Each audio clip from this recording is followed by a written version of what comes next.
fun day here at Miller Park. The sun is shining brightly, the tailgates are going strong, and the roof is open. Welcome from Miller Park. It is game 3 of this series with the Pirates. Brewers need a win to try to win this series and try to keep pace with the Chicago Cubs. Right now the Cubs 75-53. They have a 4.5 game lead over the Brew Crew.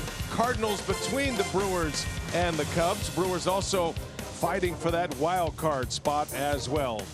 And hi everybody, we welcome you from Miller Park. Great to have you with us this afternoon. Final game of this series. Brian Anderson along with Bill Schroeder. We'll hear from Sophia Minard in just a moment. Well, the Brewers trying to get their bats back together. They're going to have to face the Pirates ace here today, a guy that they were eager to get in trade. That is Chris Archer. Yeah, there was a lot of teams interested in Chris Archer at the trading deadline, and there was some talk that the Brewers might have had some interest. You see the numbers for Archer, not all that great with the Pittsburgh Pirates. He's got a great fastball, throws a lot of sliders, but he gets a lot of the plate. He's been giving up a lot of hits, a lot of walks, but his pedigree is pretty good. He's a 2-time All-Star, and he's very durable. He's a guy that can give you a lot of starts. He's led the American League in starts 2 years in a row. A little bit of a scare his last time out when he was at the plate against the Braves.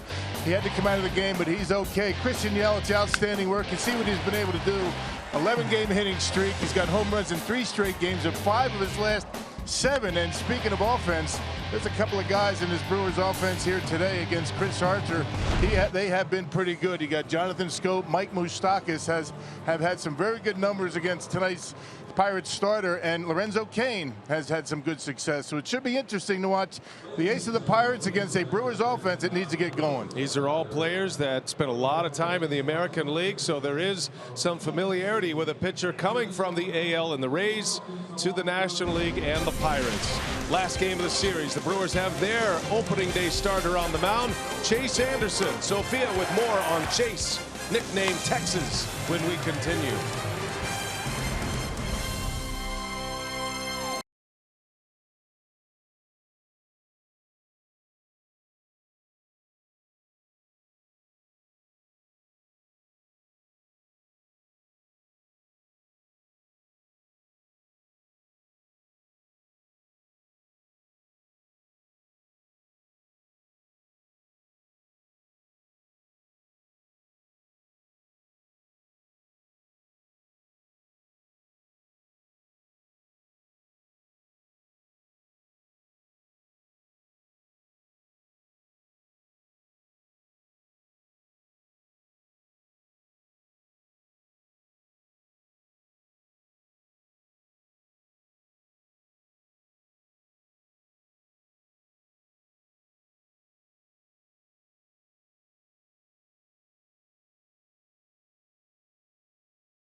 Fox Sports Wisconsin is brought to you by Hupy and Abraham.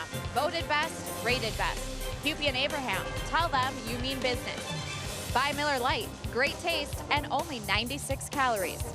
And by Menards, save big money at Menards on all your home improvement needs. Nothing better than a Sunday afternoon at Miller Park. We're getting ready for the series finale between the Brewers and the Pirates after a thrilling 15-inning win on Friday night. The Brewers dropped game 2, and here on this Sunday afternoon, they'll be sending Chase Anderson to the mound, who's coming off of a win in his last start against the Cincinnati Reds.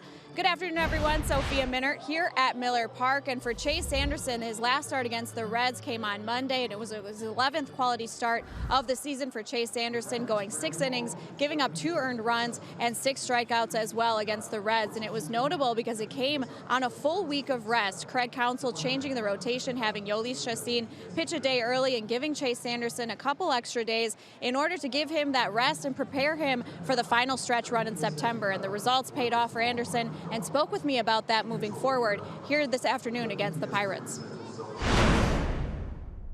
I think that's huge. I think if you look at any pitcher gets an extra day, extra 2 days, maybe 3 days sometimes, just kind of mentally and physically you feel a lot better when you go out there. So it was nice to get those days. You know, I think every pitcher through the season goes through a time where you're not feeling 100%, or you're struggling with something, and it's good to kind of get back on track, and that's kind of where I feel it right now. And I'm looking forward to going down the stretch with staying healthy and strong. And like right now, I feel awesome. So hopefully I can continue that till hopefully we're going home mid-November. Chase Anderson takes the mound, hoping to pick up his first win of the season against the Pirates and give the Brewers the series win here this afternoon. We've got first pitch and lineups as Anderson takes the mound coming up next.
Country music, wear my boots, drive a truck, excuse me, all those kind of things, and he kind of nicknamed me that, and so I kind of just ran with it. So I just kind of broke it down last year and just cut it in half and just said Texas, because that kind of embodies all of what most Texans are about. They love their state.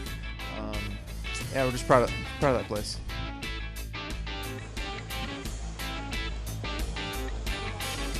Native of Wichita Falls, Texas, up in the northeast corner outside of Dallas, still lives in the Dallas area. Chase Anderson on the mound for the Brewers this afternoon. Big game for Milwaukee.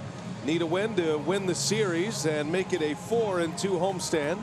And Texas is on his way to the mound. Players weekend all across Major League Baseball. It's been a lot of fun looking at all the nicknames, all the backstories behind the nicknames, and all the different personalized gear as well. Great to have you with us. Brian Anderson, Bill Schroeder, Sophia Minert. Today's game is being produced by Brent Reeland, directed by Phil Malika, and our terrific Fox Sports Wisconsin crew.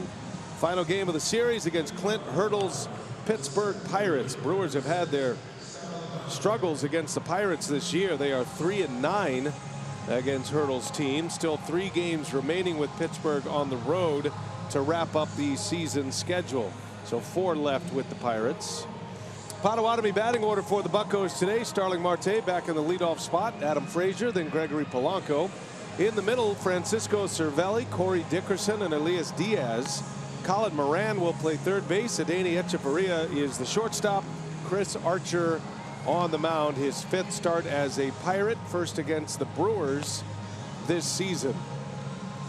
And Chase Anderson rocked 26th start of the year. He pitched well his last time out. It was an unusual game in that he gave up 2 home runs, but in 6 innings he did not pitch out of the stretch the entire game. Yeah, that was against Cincinnati. He picked up a win. 6 innings, 2 hits. They were both home runs coming in the 2nd inning, allowing only those 2 runs, making career start number 14 against the Pirates. He's 0-2 this year against Pittsburgh.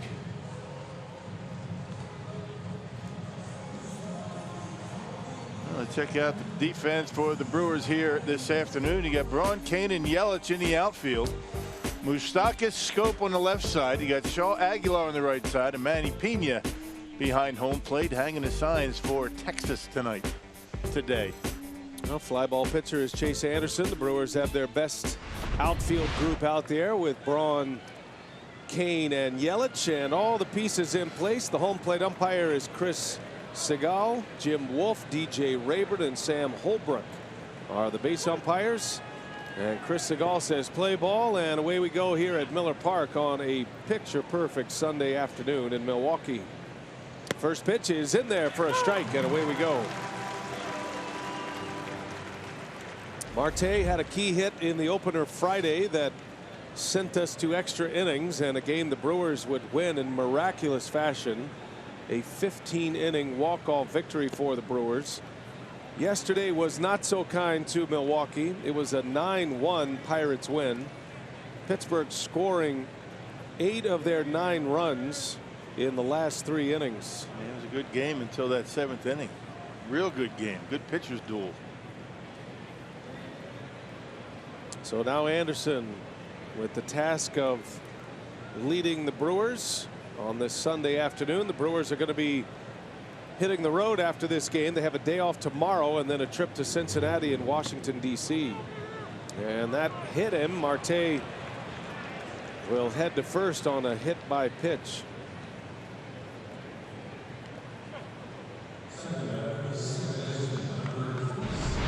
Always important to have that good command for Chase Anderson, particularly in the 1st inning. First innings have not been kind to Chase this year. If he gets through the 1st, he's normally going to have a good outing. That one just grazed the uniform of Starling Marte. So a lead runner on. Here is Adam Frazier. Frazier gets the start at second base today. Can play the outfield as well, and he has made starts in both spots in this series. Josh Harrison is going to be down for a little while. Not sure if the Pirates are going to put him on the disabled list or not, but he left yesterday's game with a hamstring injury. And Harrison and Mercer, their keystone combination up the middle, both out. Mercer still on the disabled list with a calf strain. Frazier in the air, left center, is going to slice over to Braun. There is the first out of the ball game. Let's check out a Pizza Ranch for the win. It was a good rebound start. Chase Anderson had struggled before his last time out against Cincinnati. Had a good 1st inning. It was a 3-up, 3-down first against the Reds. That's always important. And for Chris Archer, a lot of breaking pitches, a lot of 2-strike sliders. The Brewers have to make sure that Archer gets that pitch in the strike zone. Don't chase the slider out of the zone. 30-year-old Chase Anderson. This is his 5th season in the big leagues. Came up with the Diamondbacks, had 2 years with Arizona, and then he was traded to the Brewers prior to the 2016 season. Now in his 3rd year in Milwaukee, signed a contract extension this offseason.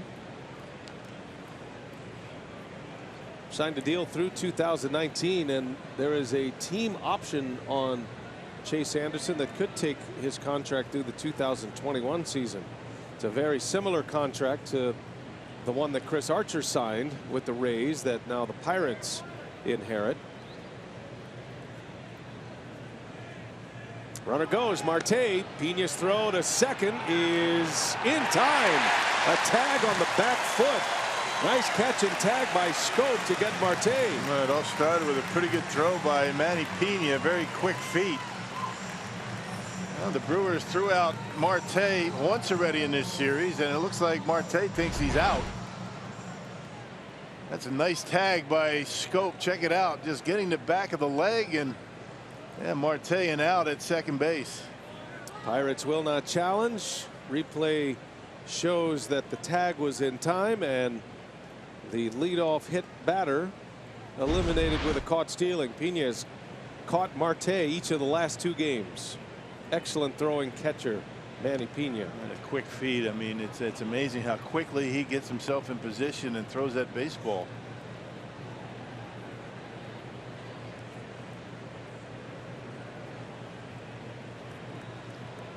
So the base is empty for Gregory Polanco.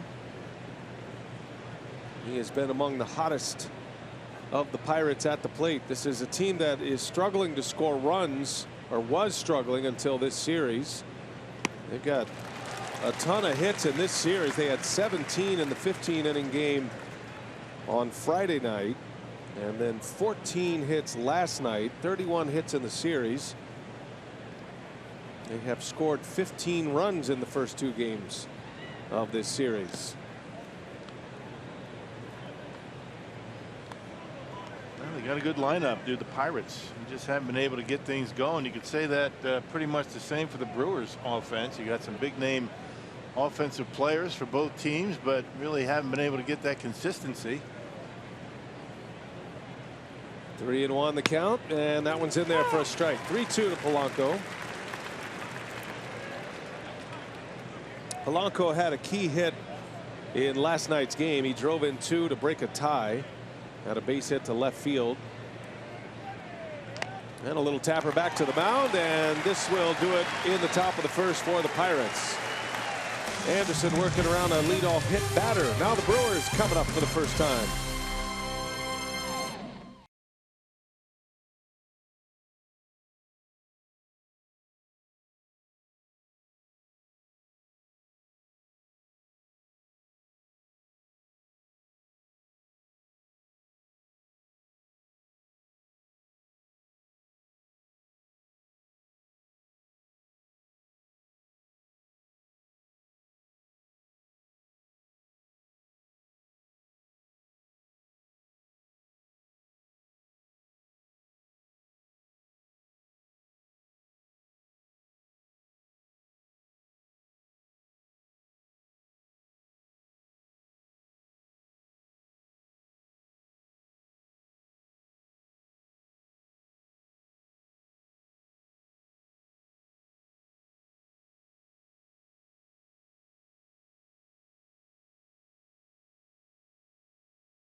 Park ready to lead off for the Brewers as we head to the bottom of the first. Well, Craig Counsell's Brewers right now in a virtual tie for that second spot. You got the Rockies and the Diamondbacks, so one of those teams could win the division, but the Brewers in a battle right now. It looks like 5 teams for 2 spots in that wild card race, and they are all bunched up within 2.5 games. Brewers are a part of it, and pennant race baseball continues here in Milwaukee. Council's Potawatomi batting order has Kane, Yelich, and Aguilar, Shaw, Braun, and Moustakas in the middle, Scope, Pena, and Anderson.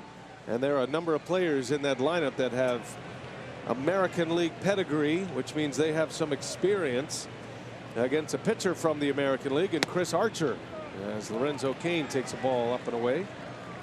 You see Archer's numbers, 21 starts between Tampa Bay and the Pittsburgh Pirates. 4 and 6 overall, making start number 5 with Pittsburgh. He's 1-1, a .491 earned run average. Really hasn't been able to get off to the start that he would like. He made a start against the Brewers last year, picked up a win against the Brewers in Tampa.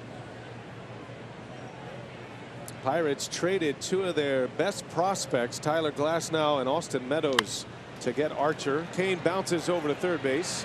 Moran, an excellent defender, makes a play for out number 1.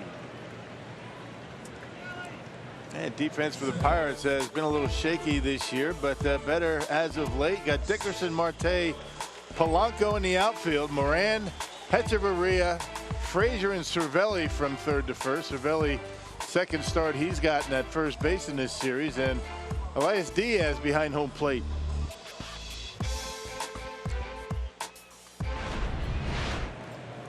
One away for Christian Yelich. Yelich has homered in his last 3 games, hitting out of the leadoff spot last night. Today he is back in the 2 spot in the batting order, riding an 11-game hit streak. Yelich, he's been on base in 12 consecutive games, and the numbers starting to stack up. 23 homers. That .311 batting average is good enough for third in the National League to start play today. And he's got the home run stroke going. Home runs in 3 straight games, 5 of 7. He's hit 12 of his 23 homers in the last 6 weeks, in the last 32 games. 1 ball, 1 strike. Yelich a little bit late, fouls it off, and it's 1-2. 96 on the fastball from Archer. Well, Yelich against the Cincinnati Reds went to deep center field. And then against the Pirates, he has hit 2 to center, 1 off the scoreboard on Friday, and then he hit a rocket into left center last night.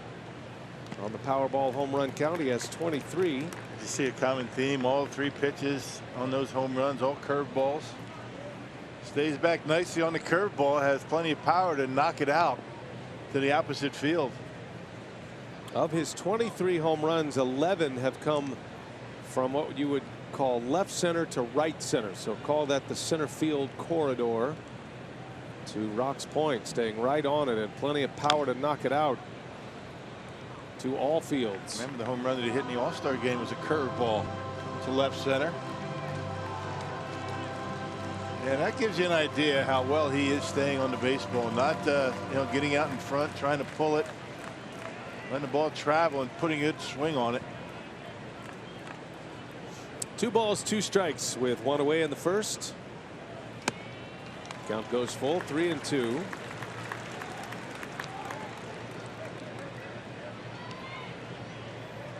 Archer at 29 years of age. He's a North Carolina native. Twice he has been an all-star in the American League. Been one of the more durable pitchers in the AL last few years. Matter of fact, Archer, his last 4 seasons, has at least 32 starts in a season, and twice he has led the AL in games started. So he's been a reliable arm for the Rays. One of the reasons Pittsburgh was anxious to make a trade for him. Pirates have a lot of talented pitchers in their coffers right now, as Yelich draws the walk and a base runner with 1 away. You got to put the pressure on Chris Archer. He'll go out there, he'll cruise along, and basically, 3-pitch guy. He'll mix it up. He's got a really effective fastball, but he has been getting a lot of the plate this year with his pitches. He can get it going once he finds himself with his back against the wall with men on base. His numbers are excellent. His swing and miss rate, his strike rate with runners in scoring position or runners on base. He doesn't want to go to his ace stuff unless he has to. And the Brewers are hoping to get some traffic on the bases and force him into that. His cruising speed is better than most anyway. And a fastball at 94 in there for a strike on Jesus Aguilar. And you can tell why he's been relatively healthy throughout his career. Pretty good delivery. I mean, takes the pressure off the arm with the legs. Pretty much throws right over the top. He'll drop down every now and again, but not dramatically.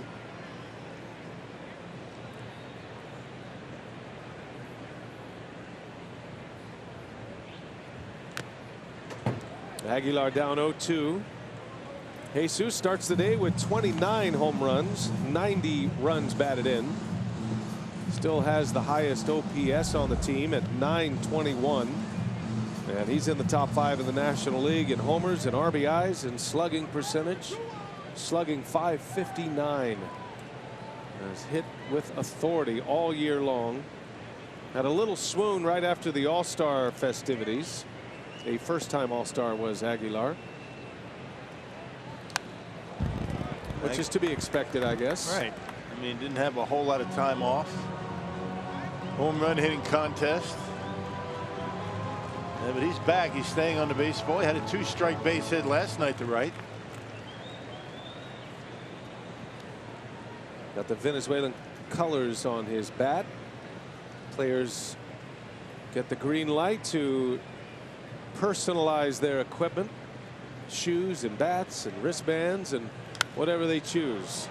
As Aguilar swings and fouls one away, keeps the count at 0-2. You'll be hearing Swedish fish, whatever you want, basically.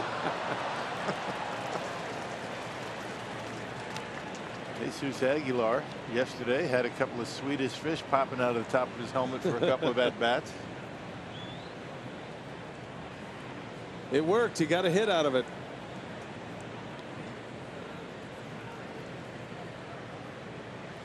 Oh, and 2 the count with 1 away. Yelich the runner at first, and Aguilar takes it. Good block back there by Diaz.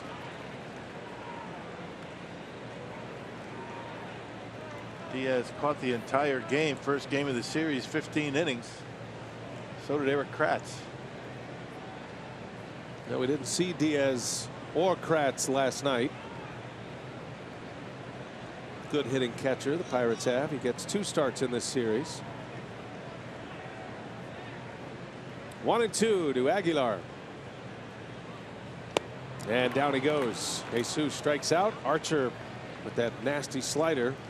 And it's the first strikeout for Archer. Yep, good break on it. Throws it pretty hard. 89 that last slider. And you see the spin. He's got a really good spin rate on that pitch and goes straight down across, and that is going to be a tough pitch on the Brewers. You can see what he's been doing, you know, this year. I mean, almost as many sliders as fastball, pretty close. He'll throw a changeup to lefties and hardly ever any curveballs, but basically a 3-pitch pitcher, has good command of all 3. He made 17 starts with the Rays this year, was 3-5 and a 4.31 ERA there. High strikeout numbers, but has some high hit numbers as well. High hits per 9, which is over 9. Travis Shaw very familiar with Chris Archer. These two used to compete in the same division. Shaw with the Red Sox, and of course Archer with the Rays.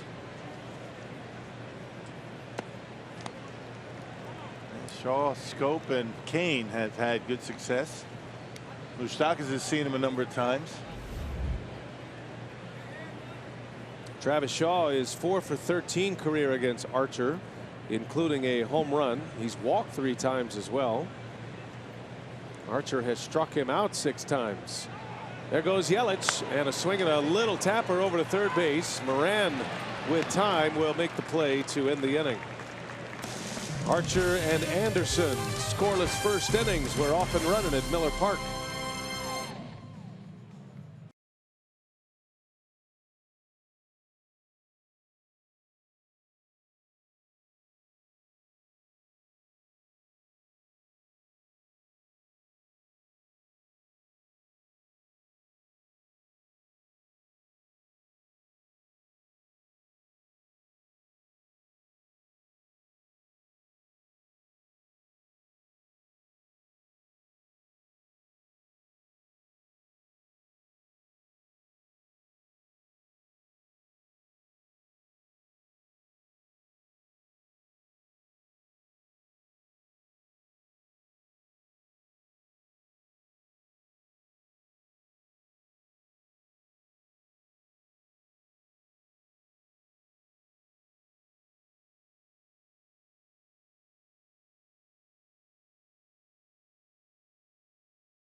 Finale between the Brewers and the Pirates. No score as we head to the second, and Chase Anderson back on the mound. And Anderson had not won any of his 3 starts in August. He was coming off of an outing on August 12th against the Braves where he struggled through 4 innings, giving up 4 runs and had 4 walks in there as well. So Head Council changed the rotation, had Yoli Chacin bump up a day, pitch Sunday against the Cardinals, and Chase Anderson received a full week off with that extra time off. And so Anderson said that extra time is huge. Good play there by Mike Moustakas, but he said that extra time off is huge, the mental, the physical break.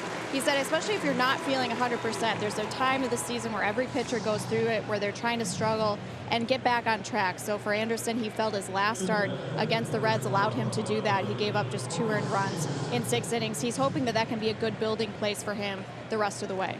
Yeah, big time off for Chase Anderson has always been good. You know, he had 8 days between starts last time out. You know, Atlanta, Cincinnati. Atlanta was August 12th, and then he pitched against Cincinnati on the 20th. So when he has that extra time, he has been very effective. Yeah, pitching on day 6 here today. So there is a number that is in Anderson's favor. 6 days or more of rest. His ERA is excellent. That's the best ERA among the days between starts. Sometimes it's 4, sometimes it's 5. Or 6 or more. And Anderson, because of the off days coming, can probably continue on this pattern. The Brewers will still have the option to shorten up their rotation, maybe even go to a 4-man rotation if they choose. But there are some off days. Every Thursday in September is an off day, so that bodes well for the Brewers starting pitchers late in the year to get that extra day's rest and hopefully take a little burden off that bullpen, which is in a little bit of a downturn right now. Yeah, and again, I think those days off are going to help the pen as well. But it's kind of interesting, though, when you have, you know, a guy like Anderson who relies on touch and feel, doesn't throw all that hard. You know, the curveball changeup, that long rest benefits him. That's unusual. Corey Dickerson at the plate for the Pirates after that hot shot off the bat of Cervelli. 1 away for Dickerson, who is in a 1-2 count. On a day when Clint Hurdle has 4 lefties in the lineup against Chase Anderson.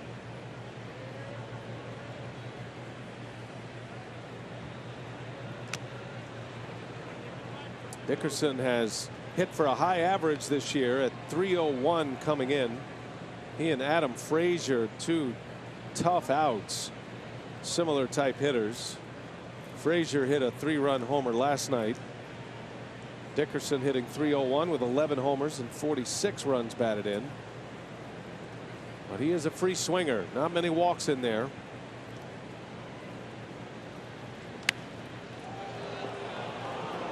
Brewers pitchers know you can get Dickerson to chase, but you better not make a mistake. He has a few hot zones that he can really do some damage. He's got some pop. Yeah, it is interesting. He's only walked 17 times and he's only got 64 punch outs. So yeah, I mean, he's a free swinger that doesn't strike out much.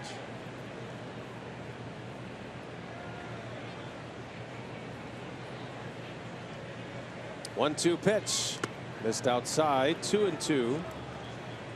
Dickerson was an all-star with the Rays last year, reunited with his Tampa teammate in Chris Archer. Came up with the Rockies.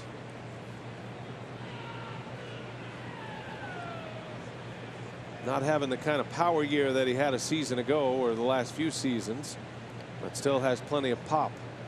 And a wave and a miss. Anderson slowed it down with the curveball and got him his first strikeout of the day. Always a good sign when Chase has that pitch working early. I mean, that is a dandy. Look at it, straight over that spin, 12-6 rotation going straight down. That is a nice curveball. How quickly that breaks as it gets to the hitting zone, going straight down. 2 gone. First K for Chase. And here is the Pittsburgh catcher now, Elias Diaz.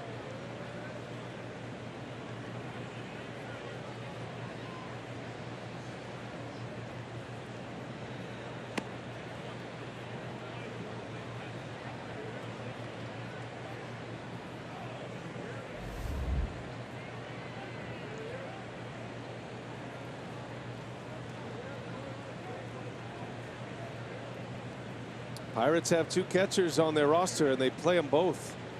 Second time in the series, Diaz has been behind the plate, and Cervelli has been at first base. Yeah, Josh Bell, the regular first baseman switch hitter, has been scuffing a little bit, so Cervelli's been getting some time at first. Makes you wonder who the emergency catcher would be for the Pirates. I'm guessing a guy like Sean Rodriguez, maybe. In all of your years playing and covering baseball, have you ever seen a team have to use the emergency catcher? I can't remember one. My days with the Brewers and Angels. Don't believe so. And yet so many managers are afraid to use that second catcher, right? There's a good off speed, little change up from Chase. Change of pace anyway to get him to 2-2. Of course, when you have Cervelli at first, Diaz behind the plate, you really can't, take either one of them out of the game, which they wouldn't do anyway. You're not going to pinch run for Cervelli, pinch hit for him early in the game, just in case Diaz gets hurt. 2-2 pitch in the dirt. Nice block back there by Pena. Maybe baseball should be more like hockey, right? You could just designate a fan to come catch if you need to. And I'm sure of the 40,000 plus that are here today, there's somebody who's had some catching experience. I will guarantee that they'd rather play other positions. Can I pitch? 3-2 to Diaz, and a line shot caught at second by Shaw. 3 up, 3 down for Chase Anderson with a strikeout. We go to the bottom of the second. No score at Miller Park.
Chase Anderson with 2 scoreless. Ryan Braun ready to lead off for Milwaukee. Got a great homestand. 7 hits on the homestand. How about his last 23 games? A .366 batting average, 4 homers and 13 RBIs. He's also cashed in with 7 doubles. And Ryan Braun has found his stroke once again. He has raised his batting average from .229 to .259 during that stretch. Well, he's feeling good. He's healthy. He says he's feeling about as good right now as he has all season long, and it shows at the plate. That's a good note on Braun right there. The well hit average, that is measured with an exit velocity off the bat over 95 miles an hour. So Ryan Braun has a well hit average of 382. League average is 151. That's how good he's been over the last month. That's the other thing. A lot of the hard hit balls that were caught earlier in the season are starting to fall.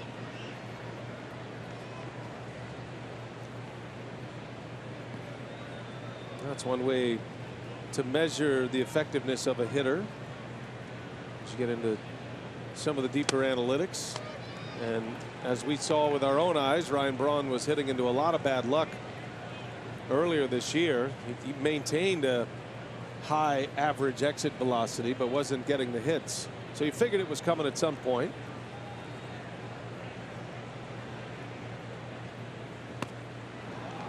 That is a terrific pitch. That is a pitch that somehow, and I know that it's very difficult to do, somehow you got to lay off that pitch. But it looks like a fastball out of the hand, then just kind of disappears going down and away.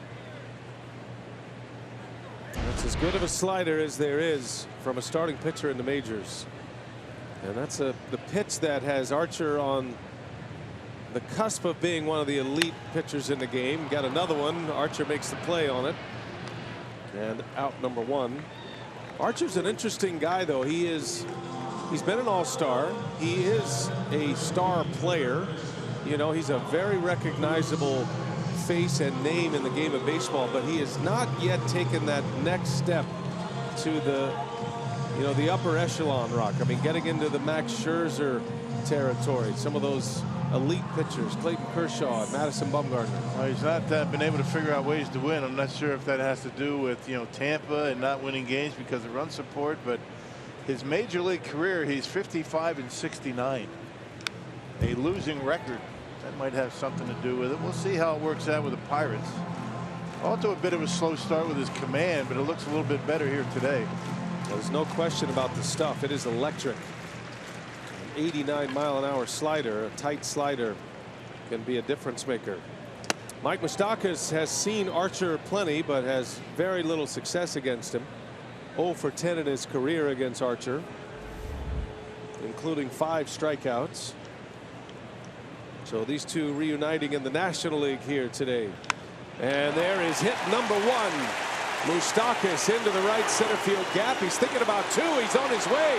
Throw comes in. Moustakas safe. Hustle double. All right, right out of the box, he was thinking 2. That was a terrific throw by Starling Marte. Right on the money. Well, you know the Pirates are going to take a peek at that one. Head first slide, looks like he beat it, but did he come off the bag, and was the tag still on him? All things you have to keep in mind these days with replay. And there's that changeup that time that stayed up in the strike zone. Not a good pitch. And check out Moustakas. He beats it, but hopefully he stays on the bag. Hands in, never lost connection with the base, and Glenn Hurdle says play on, no challenge. Hustle double for Mike Moustakas. Yeah, hand came up, the body was on the bag. And now another former American leaguer at the plate, Jonathan Schoop, who has great success against Archer. Schoop and Archer have a number of rounds against each other, playing in the same division. Schoop with the Orioles, Archer with the Rays. Schoop, a .382 career hitter against Archer, and Rock, that includes 6 home runs against Chris Archer. And might be just what Schoop needs to get going as a Brewer here. Runner at second, 1 out. That is 6 home runs in 34 at bats. High success rate for Jonathan Schoop, and he is in our BP Brighter picture. 13 hits, 6 homers, .971 slugging percentage. Most career home runs versus any opponent on the mound. And you hope he continues today. Got a chance to drive in a run. The Brewers threatening here in the second. Moustakas, a 1-out double. And over the head of Schoop, back to the screen it goes. Moustakas to third base with 1 out on a wild pitch. Yeah, you know, Chris Archer knows all about that success that Schoop's had. Fastball right over his head.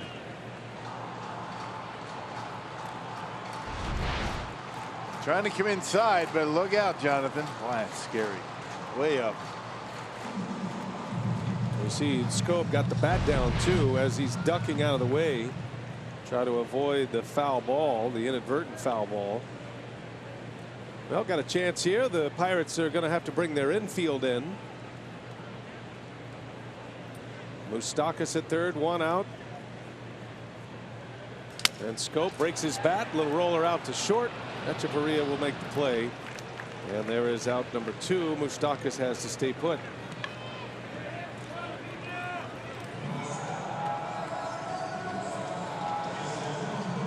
Great day for a little ice cream. Lots of kids in the ballpark. Mom will finish that off.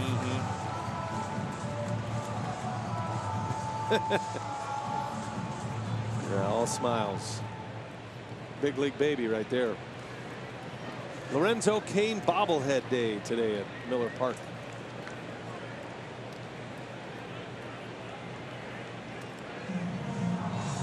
That's a great shirt. Look at her shirt. Everything is awesome. It's a good way to look at it, isn't it? Wish we all looked at like that. Love right? that. Positive attitude, you betcha. So Pena draws the intentional pass. Now Chase Anderson will bat. Pirates are going to go after the pitcher here with runners at the corners. Brewers pitchers have had some success on this homestand. Yet Freddie Peralta had an RBI hit, his first major league hit. And then on Friday night, Jordan Lyles, the Brewers relief pitcher, drew a walk in the 15th inning to set up the dramatics and the 3-run 2-out rally.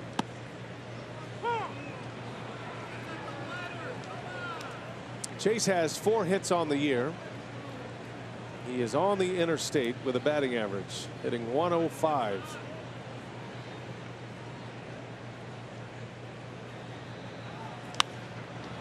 He does take some pretty good swings up there, though. He looks like a hitter.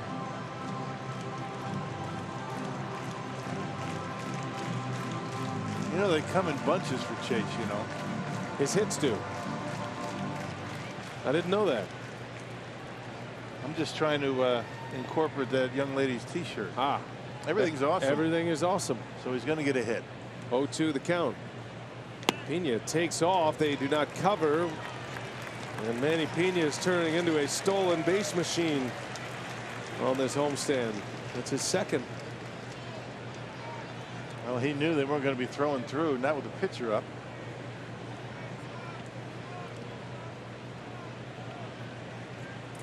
One ball, 2 strikes. Second and third. Second inning. 2-2 now.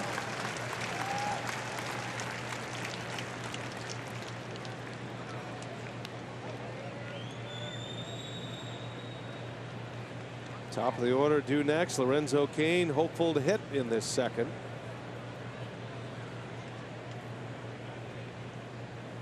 Archer knows one good slider could get him a strikeout, but there's also the risk of the wild pitch. 2-2 and Anderson on the ground to second. Frazier will make the play to end the inning. Brewers get 2 on, come up empty. We head to the third, no score.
Baseball on Fox Sports Wisconsin is brought to you by the Wisconsin Lottery, reminding you to please play responsibly. By Ascension, coming together to give healthcare a better name. We are Ascension. And by Wisconsin Dells, the water park capital of the world. Hey, the Cubs return to Miller Park for a 3-game series. That's Monday, September 3rd through Wednesday, the 5th. Check out the complete schedule, which includes a Labor Day matinee on Monday. And book your seats by going to brewers.com/tickets. Big series that's going to be. Right now the Brewers are 6 back in the loss column to the Chicago Cubs. 4.5 back in the overall standings. A lot of ground to make up, but the Brewers do have 6 games left with Chicago. Brewers are 4-9 against the Cubs this year. They are 3-9 against the Pirates. These are the 2 teams that have the Brewers with a losing record inside their own division. They're going to see plenty of their own division in the remainder of this schedule. Got 3 against the Cardinals remaining, 6 against the Cubs, 7 left with Pittsburgh, and 6 with Cincinnati.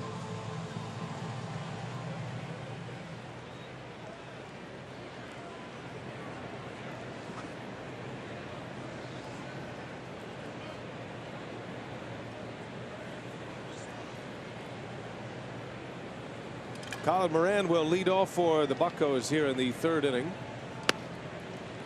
Anderson has worked 2 scoreless.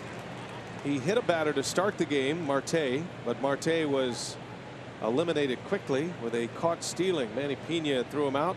Jonathan Scope had a great tag. A little rollover ground ball. Shaw backhands, throws on the run, no problem. Good play by the new second baseman of the Brewers, Travis Shaw. Well, take your time. Know you have a little bit of time to make that throw, and easy out. Good backhand play up the middle. No problem for Travis. I get asked all the time how the experiment is working. The goal line package up the middle with Scope and Shaw. Scope out of position at short, Shaw out of position at second, but from what we've seen, they've been excellent. Now there's not a lot of range there. You certainly pick up a ton of range when you have Arcia and Perez at short and second, but these 2 make a lot of plays and both have very strong arms, so that covers a lot as well. Fly ball to right. Yelich will give it a look. Going to slice into the seats. Bottom line is, I don't think the position changes are the issue for the Brewers at this point. Their bullpen has not been as locked down as it was in the first half, and that's a tough standard to keep. But then they're just not hitting at a consistent level to get on a run like they were earlier this season. Yeah, and that's what certainly was addressed at the trading deadline. It hasn't really helped as of yet, but there's still some time to go. You got 31 games, including today, for the Brewers to start getting that offense clicking. Scoring runs consistently, takes the pressure off your pen, your starting rotation, everything. Well, what you do know about this setup right now, with a little over a month to go in the schedule, somebody's going to get hot. There are too many teams involved in this wild card race, and right now, as I said, you could say 5 for 2 spots, 5 teams for 2 spots, plus the 3 division winners right now. So you include those 3 as well, and there are going to be teams that catch fire and win 8 out of 10 or 12 out of 15, something like that. Might even win 13, 14 in a row, or what we saw with Cleveland last year when they got into the 20s. Right. I mean, it can happen, and that is usually the team that's going to find themselves in the postseason, and the Brewers are hoping they are that team this year. High fly ball right center. That is way back there. Kane is at the wall, and he's got it. Calm, patient, runs it to the wall and makes the play on a long, loud out by Echeverria. Yeah, pretty good poke opposite field for the Pirates shortstop. That ball carried pretty well out there into the gap. Got under it. Good thing. That's what kept it in the ballpark. But Lorenzo had that one figured all the way, just kind of gliding back to the wall, and no problem. Not today. Good catch up against the fence. Kane always has a stride that makes you worry if you're on this side of it. Chase Anderson watching him all the way. Not sure if it was going to go out or not, but there's very few as comfortable in his surroundings in center field as Lorenzo Cain. That is 2 outs for the pitcher now, and Chris Archer, who has yet to deliver a base hit as part of the National League. 5 plate appearances this year at the plate.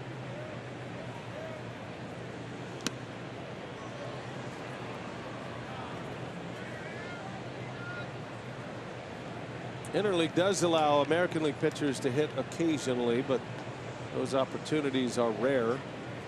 Archer has just 33 career at-bats, and he's been in the big leagues for 7 years. Rolls one to third base. Moustakas will fetch it, and a high throw, but Aguilar there to make the play. Archer conserving his energy on his way down to first. Inning is over. Anderson has faced the minimum through 3.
Fox Sports Wisconsin and Brewers baseball with you wherever you go.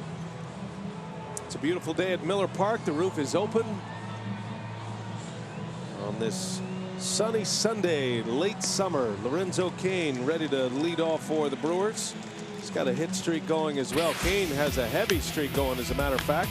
Feels like he's getting 2 hits a day. Lorenzo on an 8-game hitting streak right now. Has 12 hits during the streak. Does have 1 RBI. Cain has 9 multi-hit games over his last 16 games. So it's an extended streak for Lorenzo Cain. And Lorenzo comes into play today with a batting average of .308. That's 7th best in the National League.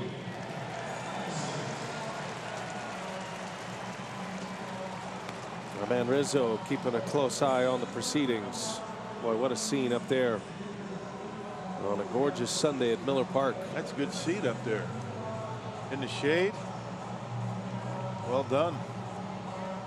You know, think about Lorenzo Cain. I mean, he's in a nice hot streak right now, but he really hasn't been in too many long stretches where he hasn't been able to get on base, you know, get hits. He walks a lot, so even when he's not hitting, he's going to be able to get on.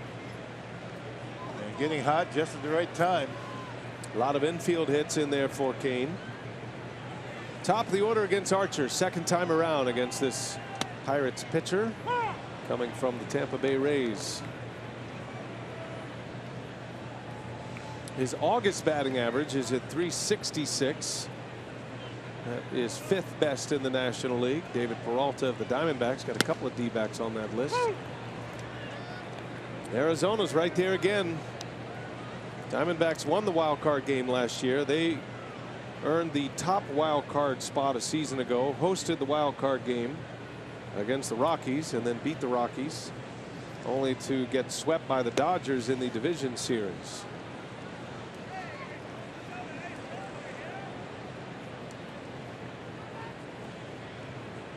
You always want to win a division, but that wild card game is a thriller. Yeah. Gives you a game 7 feel, a win or go home feel right away to start the postseason. That's hit well down the right field line. That is a fair ball. Kane on his way to second, and he'll turn it up. On his way to third. No throw. It's a triple for Lorenzo Kane.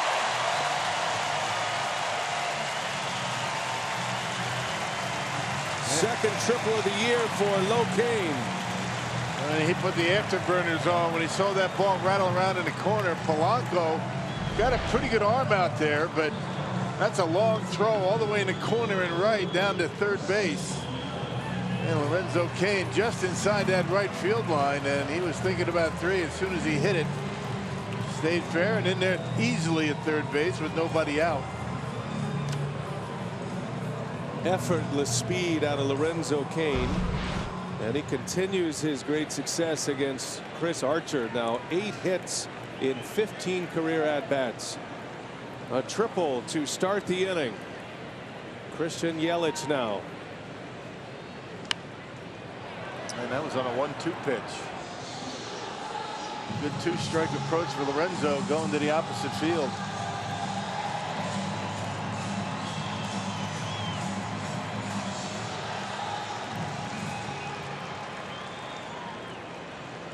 Yelich sitting on 67 RBIs. A lot of ways to score Kane in a spot like this. Especially with the infield back up the middle. Anything on the ground except for the pitcher and third base going to score a run.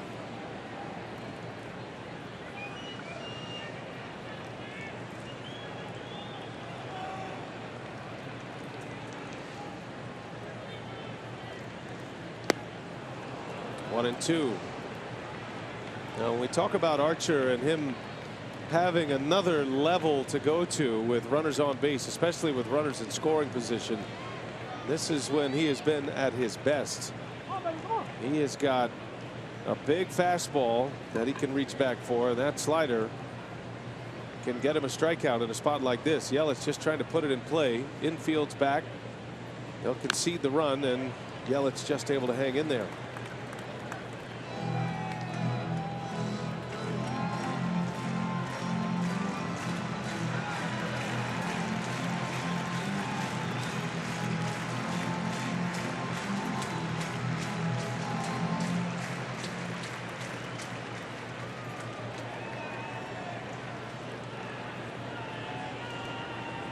A leadoff triple. Yelich walked his last time up. 1-2 the count, and a high fastball at 96. Evens at 2-2. Lorenzo Kane getting a big lead off of third base. Moran way off the line. Lorenzo can get just as much.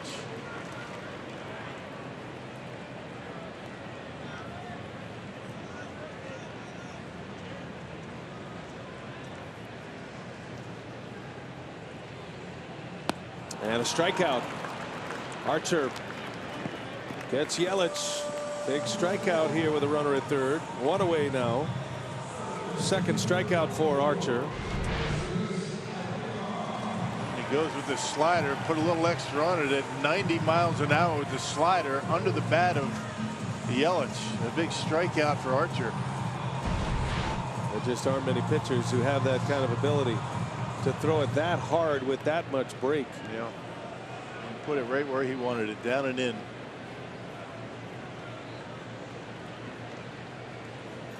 Now it's Aguilar.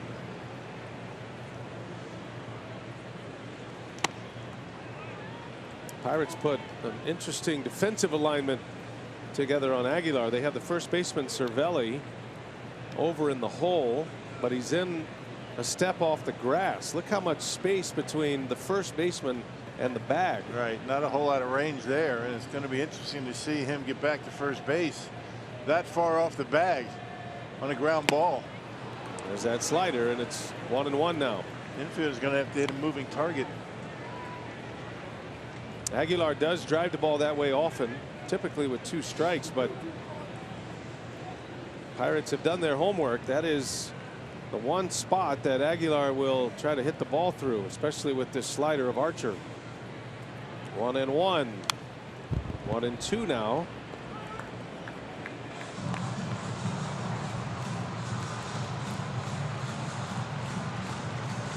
Felt like he had one he should have hit somewhere. You can see his reaction after that foul ball.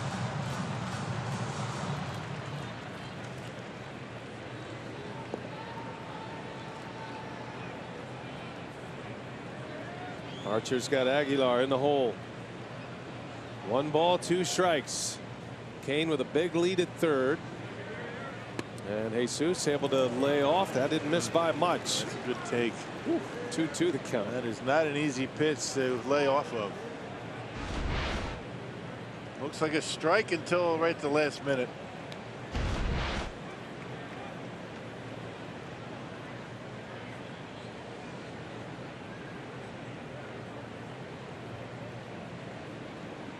Two now. Let's see what Archer does.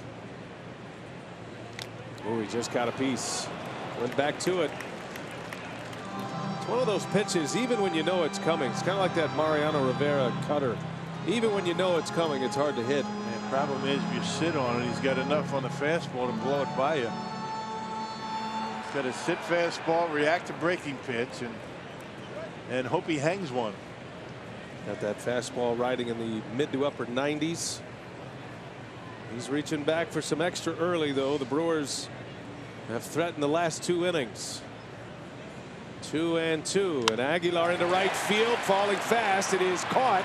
Here comes Kane. Here comes the throw, and Kane is safe. Ball springs free. Kane is in there. Yeah, that's a nice slide. I think he knocked the ball out of the glove as he slid in.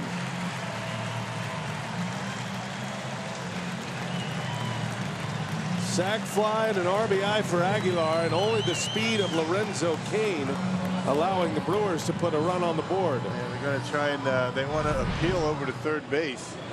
I don't think Diaz ever had the ball in his glove. I think the hand of Kane and the baseball got there basically at the same time. There you see the baseball. Now the only question is, and for the Pirates actually, is did he leave too soon? Never did have it. The sweep tag didn't matter. Ball not in the glove. Pirates did just make an appeal over to third base. Archer stepped off through to third.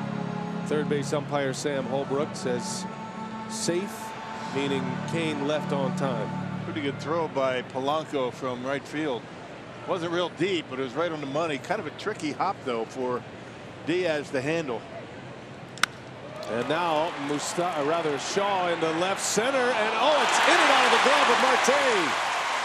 Shaw on his way to second with a double. That was a great effort, but the ball pops out of the glove of Marte as he hits the ground, and Shaw keeps it going here with another extra base hit. And the ball just kept slicing away from Marte as it got out there further and further. The more he got after it, the more it started bending out there toward left center.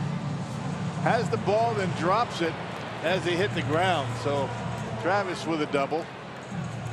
Pretty good effort, not able to finish it off. See the slice on that baseball.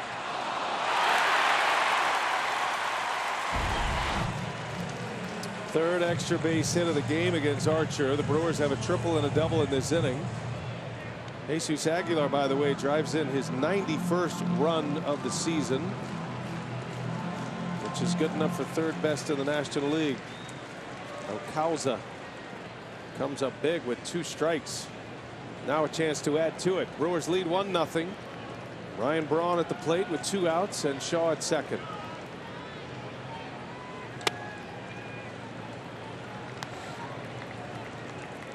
That's the difference right there. That play at the plate, difference between baseball now and 5 years ago.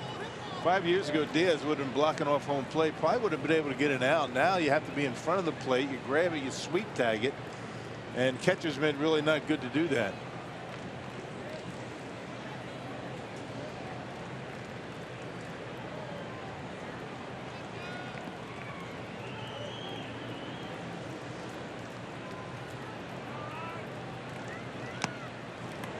One and one to Braun. Ryan bounced back to the mound his first time up. Got him fooled on a slider. Now this inning could have turned quickly. Archer has 2 strikes on Aguilar. He just struck out Christian Yelich.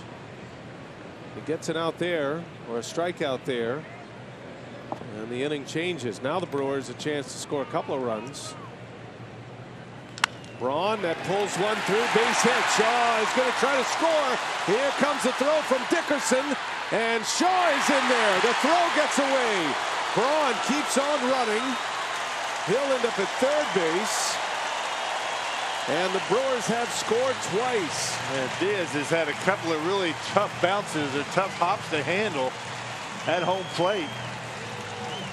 And Dickerson's throw was on the money, but the hop was not really easy for Diaz. And Ryan Braun stays hot. Ground ball on the left with 2 outs. Ed Cedar's going to send him. Hey, Archer almost clipped Travis Shaw coming around the bases there. Yep, well, he got out of the way, and that's a good slide by Shaw. Didn't matter. Very tricky hop for Diaz to handle right there. Single RBI for Braun. E7 on the throw to the plate that allows Braun to go to third base. And the Brewers with 2 runs on 3 hits in this inning. RBIs from Aguilar and Braun.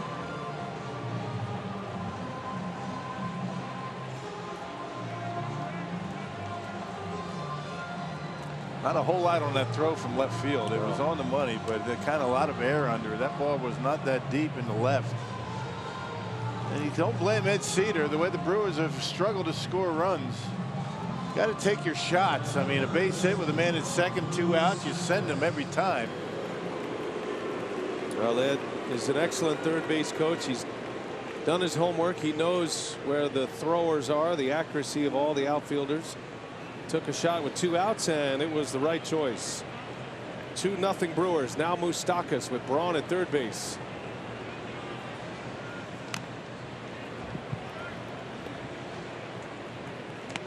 With the shift that the Pirates have on for Moustakas, Ryan Braun can take as much lead as he wants at third. He was about halfway to home plate right there. That's got to be a little disturbing for the pitcher. Any pitch in the dirt, a wild pitch, pass ball, he's going to walk in. Moustakas, a high drive, deep right field. This one's going to fly. 2-run bomb for the Moose. 4-0 Milwaukee. Moustakas with his 24th home run of the year. His 4th as a Brewer.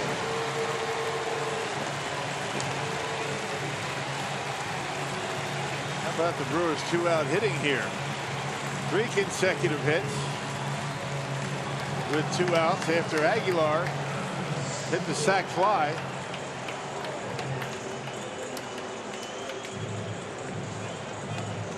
Huge home run for Mike Moustakas in this game. Well, breaking pitch, and Chris Archer knew it right away.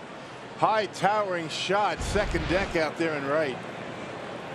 4 runs are in. Now Scope right off the end of the bat. You said it, Rock. Talked earlier about Chris Archer. I mean, when he's got to go to his A stuff, it does leave the tank empty. And that sac fly by Jesus Aguilar changed the inning completely for the Brewers. Came with 2 strikes. He hit the ball hard to right. Kane's speed allows him to get in. Now that one's going to sneak through for a base hit. Jonathan Scope with a single. And we also talked when we came on the air today about the familiarity with some of these Brewer hitters with Chris Archer, and it's paying off. Kane, Shaw now scope with base hits. Moustakas, who came in 0 for 10, is 2 for 2.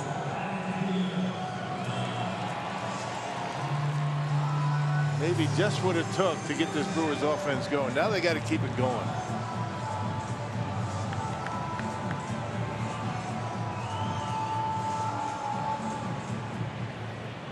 The 8th batter of the inning,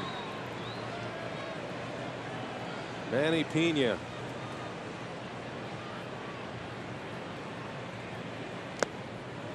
It's the oldest cliche in the book, a game of inches. But a slightly better throw from right field. I mean, an inch or two of a shorter hop or a better hop. And you're looking at an inning-ending double play, perhaps. Fly ball out to right, out at the plate. Inning ends with no runs. But the Brewers are still batting. Yeah, twice. I mean, even on the Braun base hit. Yep. Maybe the worms turn a little bit for the Crew. And they have had some serious misfortune. That's the way the season goes, though, the ebbs and flows of the year. Brewers getting to Chris Archer in this 3rd inning, and that one is hit hard to right center, way back, and the Pineapple has launched one out of here. Another 2-run homer. Manny Pena sends Bernie down the slide. 6-0 Brew Crew.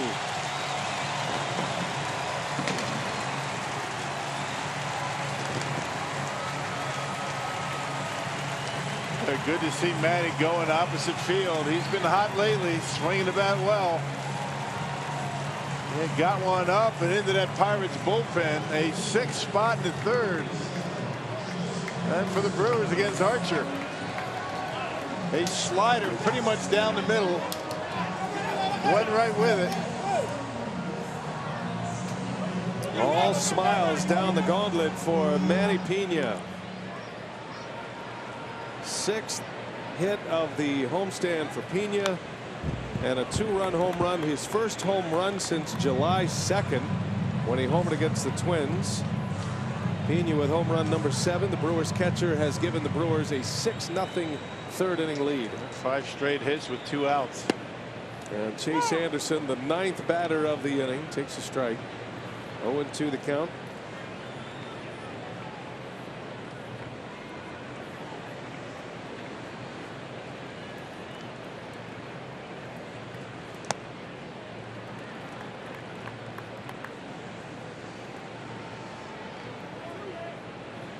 Brewers had 2 2-run home runs on Friday.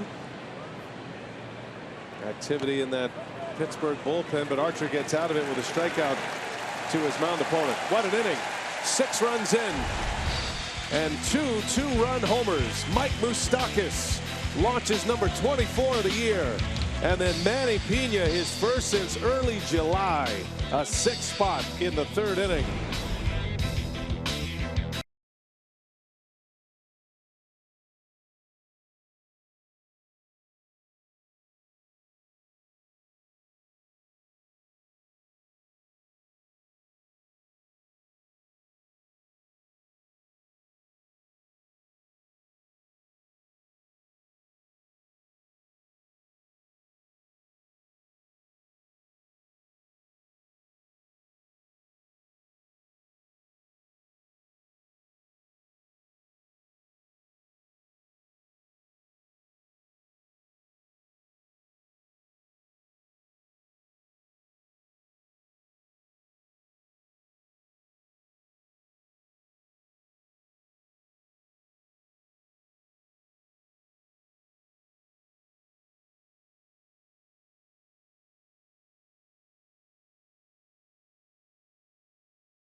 inning, the Brewers bat around. They lead at 6-0 as we go to the top of the fourth. Chase Anderson will head back to the mound with a nice lead to work with and see if the Brewers can keep the pedal down as they try to win their second consecutive series on this homestand. Good for Manny Pena. The Pineapple Express doing it with his bat and his arm. And for the second time in this series, he has caught one of the best base stealers. StatCast AI powered by AWS. Talk to us about pop time, Rock. That was 1.86. Yeah, mid to mid. I mean, Manny Pena's catcher's mid to Jonathan Scope's glove, 1.86. That's outstanding. I mean, league average is about 2 seconds. And that one right on the money. Good throw, good tag. Manny Pena's got a terrific throwing arm. Not just a strong arm, but very accurate, very quick. That has been the only base runner of the day for the Pirates. Anderson hit Starling Marte to start the game, and then he was thrown out. Chase has faced the minimum courtesy of that caught stealing, and now back to the top of the order. And Marte, first pitch curveball in there for a strike. Back in the old days, it was 2 seconds, but my guess is seeing some of the throwing catchers in the big leagues these days, it might have gone down the average. Back when I played, you get there from 2 seconds. I mean, that's pretty good. That's average. Had some guys a little bit better than that, but there's some really good throwing catchers in the big leagues these days. Well, the measurement tools too are much more sophisticated than just some scouts' thumb on a stopwatch. Not to say scouts don't have it right, but I mean that's not the exact kind of number you're looking for. But are you saying it wasn't accurate? No, I just think there's some human error involved in that. Yeah. In the StatCast era, though, so the league average for pop time is 1.95. I mean, you're right there. You're right on it. 1.95, and to be a 1/10 of a second better doesn't sound like a lot, but when you're trying to cut down a base stealer, it means everything. Yeah, bang bang like that last play, right? Yeah, makes a big difference. If Pena throws one at 1.95 down there to Marte, it's going to be a safe call. Start getting into the numbers, and base stealers will just do the math that way anyway. They know Pena's best throws are around 1.85, 1.9. They know the pitcher takes about 1.3, 1.4. So if you're doing the math and you know how fast you run to second base, if those numbers come in under it, then you take off. And then it comes down to what pitch a guy's throwing and how accurate the throw is going to be to get the out. Speedy base runners, base stealers, typically can get to second base in what, 3.2, 3.3 seconds. Yep, with the lead, big lead, based on how big a lead he's getting, how good a jump. That's different from measuring speed for a batter turned runner. There's a swing and a miss. Marte strikes out, and Chase Anderson with his second K. Elevates that fastball, gets him to chase out of the zone.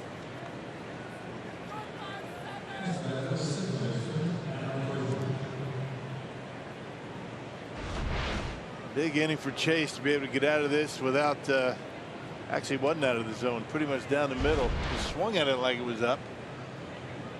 But you got to put a 0 up, get the Brewers back in that dugout swinging the bats. There's a line drive to right, first hit of the game for the Pirates. Adam Frazier, who has given the Brewers fits in this series. His 3-run home run last night was the separator.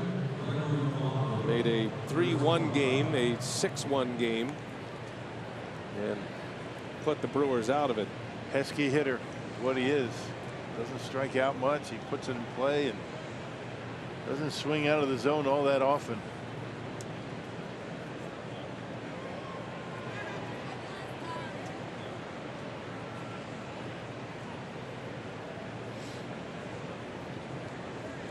Nothing Brew Crew as we play in the fourth, one away.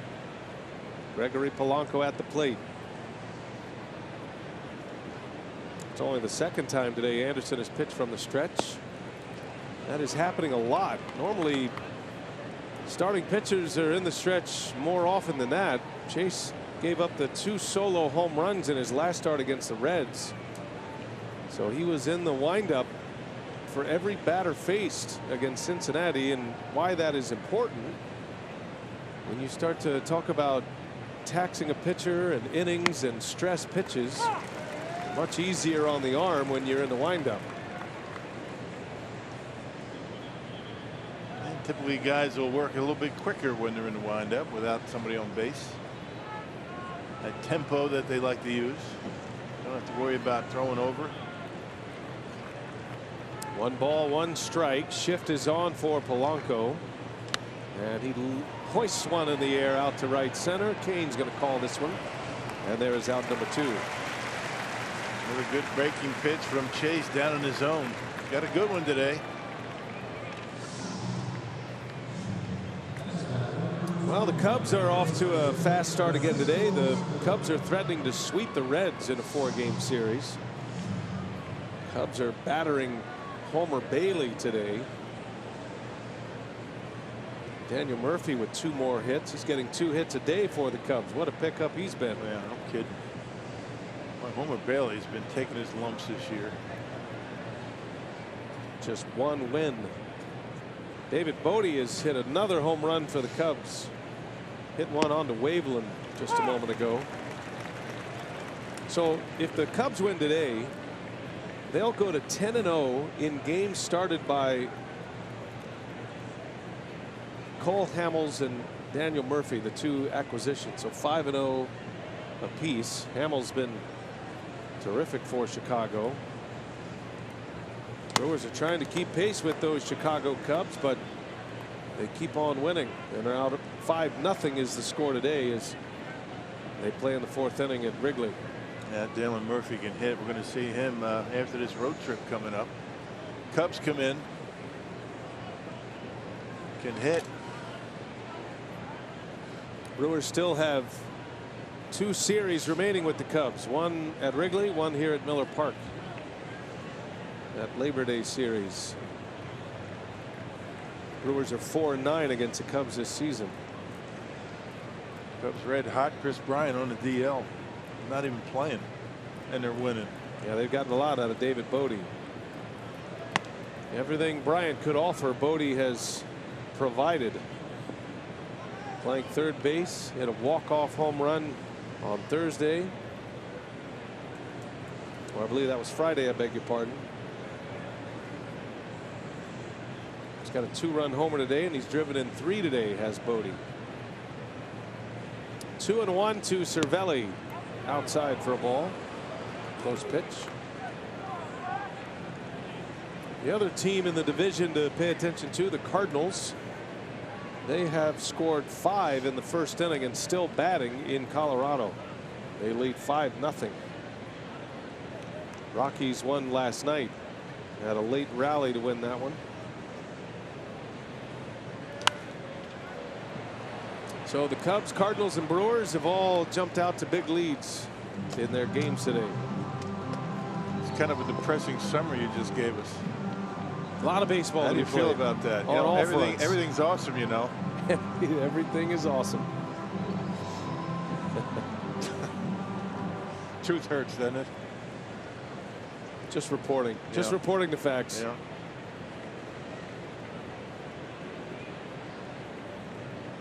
Runner goes on the 3-2 pitch, fouled away by Cervelli. Speaking of Colorado, how about Matt Holliday? How about that story? He's back. He was on the radio, what, month or 2 He ago? was hosting a radio show. Still working out, still feeling like he could play. The Rockies gave him a chance. Sent him to the minor leagues. He's hitting there, and then they brought him to the big leagues, and he's already hit 2 homers. Man, no kidding, huh? Hit one last night. Is it that easy? A swing and a miss. Cervelli strikes out, and Chase Anderson keeps it going here. He's got a 6-0 lead. He has 4 scoreless on the board.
The race for the MLB playoffs is officially heating up, and you can catch all the must-see action with MLB.TV Premium, now available for the low price of $82.99, accessible on over 400 different devices. MLB.TV Premium offers HD streams of all out-of-market games. Learn more at MLB.TV.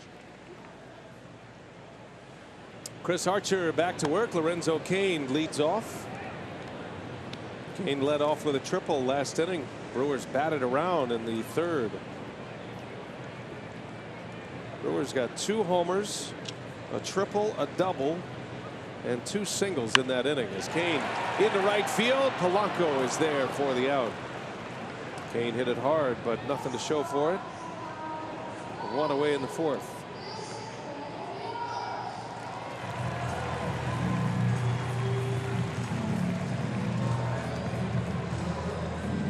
Here is Christian Yelich now. Has a walk and a strikeout tonight. Yelich has been carrying the Brewers offensively. Sustained success for a while too here for Yelich. He has found that power stroke as the weather is warmed up. First 80+ games of the year, he hit 11 homers. And now he's hit 12 in his last 32 games. And he's hit homers in his last 3.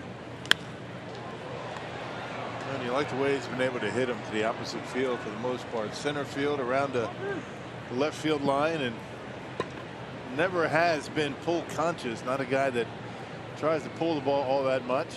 Stays on it nicely.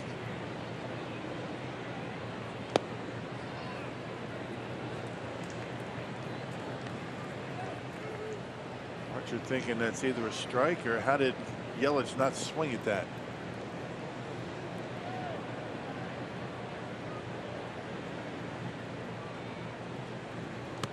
And a swing and a miss. He got him. Second time Archer has struck out Yelich. 2 outs in the fourth now. That's a 4th strikeout for Archer. And that'll bring up Jesus Aguilar.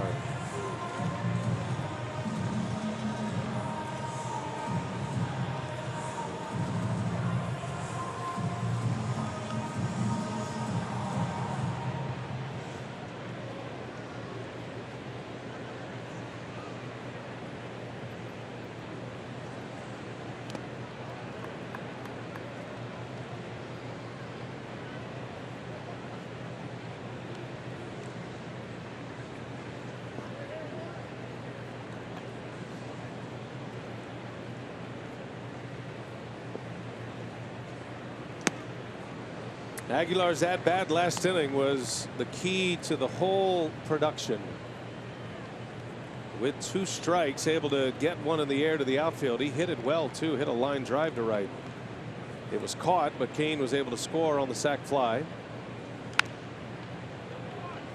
So when you go back and think about that 6-run third inning, there's usually one piece to that puzzle that has to be laid down, and Aguilar certainly had it. Yep. 91 RBIs now for Jesus. The league leader in RBIs is Javi Baez with 97. Suarez of the Reds with 93, and then Aguilar's third. And down he goes. Archer puts him away with a 97-mile-an-hour fastball. Bounce back inning for Archer. Brewers go in order in the fourth. We head to the fifth. 6-0 Milwaukee.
Built for Baseball brought to you by T-Mobile, and Blue Jays first baseman Kendrys Morales is on some kind of home run tear. A home run in 7 straight games now. You see that 2-run shot off of Vince Velasquez in the 3rd inning earlier today. That's a franchise record for the Blue Jays, the longest streak so far this season. He's now one off of the MLB record of 8 last done by Ken Griffey Jr. in 1993. Don Mattingly and Dale Long also did it. That's some kind of streak. Yeah, no question. Blue Jays have not had the kind of year they were hoping for. They might be set up for some changes this offseason. I know their manager, John Gibbons, who's an excellent manager, but he even made the point, I'm not sure if I'm ready for a rebuild at this stage of his career. Right. After taking the Blue Jays to the postseason in back-to-back years. They went to the ALCS in back-to-back years as well.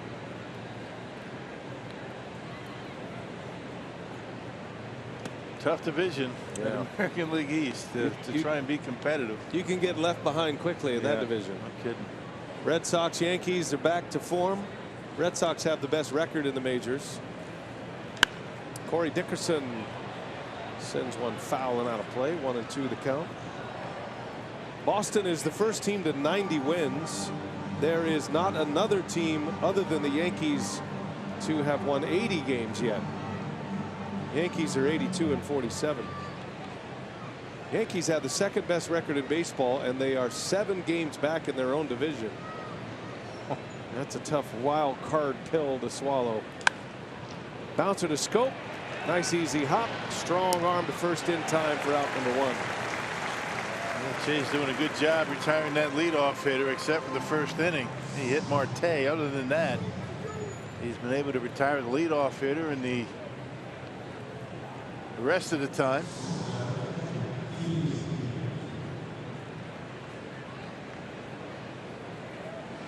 Anderson's only given up the 1 hit. That was a single by Frazier. Clean single to right. He's hit a batter. Those are the only 2 batters to reach against Chase here today. And with 1 out, Elias Diaz at the plate.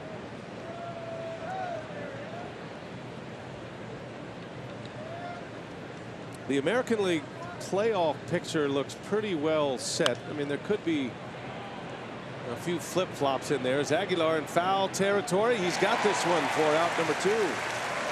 Stuck with it all the way. Jesus on the foul pop. 2 gone for Anderson.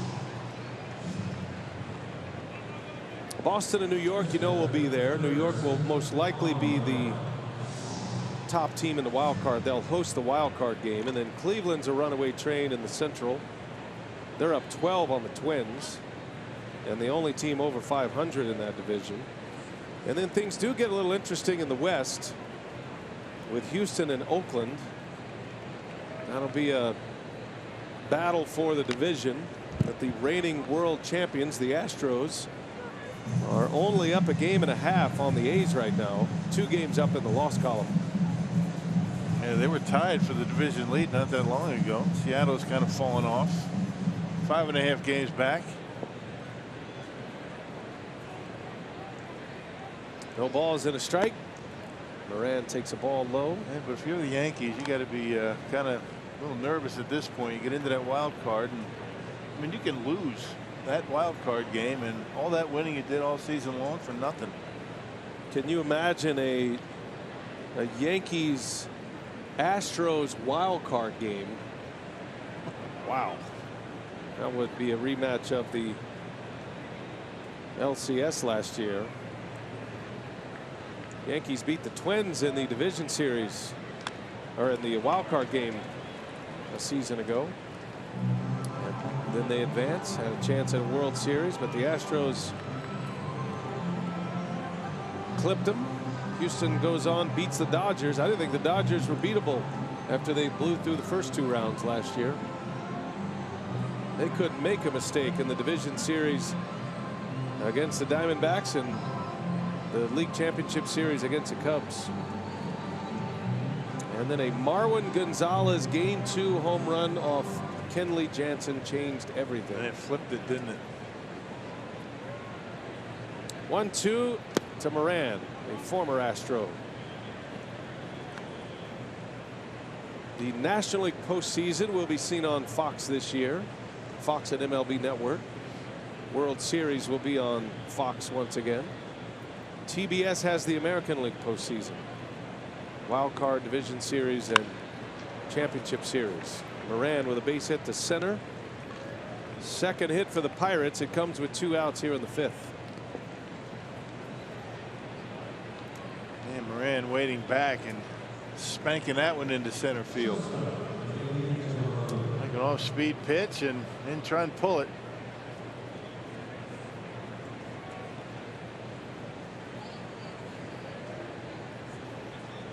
And now Chase will face the 8th place hitter, Adeiny Echeverria.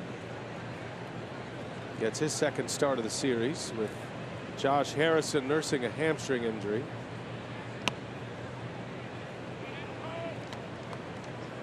Harrison is on deck. Has remained on the active roster because he can hit, but he's not running well. They took him out of the game mid-game yesterday after a sprint to third base on a ball that he was not able to score on. He was being waved around to score, but he decided on his own that the leg would not do it. It was a funny scene, right? Because Joey Cora, the third base coach, waving him to score. Harrison pulls up. Cora looks at the bench, says, "Take him out."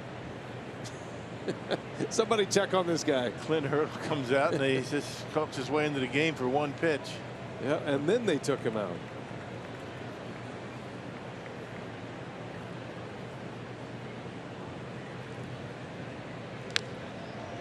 Could see him hit next. And if Harrison does bat, if that spot comes up in this inning and Harrison bats, that could be an opportunity for the Pirates to climb back in this game a little bit. That's the thing about MLB players right now. Is there anybody out there that's really feeling great? They all have something going on. Base hit. Echeverria in the gap in left center. Moran is going to try to score. Scope's got a great arm. Throw to the plate. The tag not in time. Well, a little more on the plate, and that is an out. Brewers execute the cutoff and relay well, but Moran scores the run. Pretty risky, down by 6. Joey Cora rolling the dice right there. That throw is, it would have taken a perfect throw to get him, but you know, you're down 6-0. You don't be making outs on the bases. Yeah, he's safe. So 2 outs, nobody on. Bottom of the order, able to scratch out a run. Back-to-back hits, and that will mean a pinch hitter for the Pirates. So Archer is done. 4 innings, 6 earned runs, all coming in the 3rd inning. Gives up 7 hits, and 6 of the 7 hits coming in that 3rd inning. And now, as Josh Harrison is announced, Derek Johnson, the pitching coach, out for a scouting report.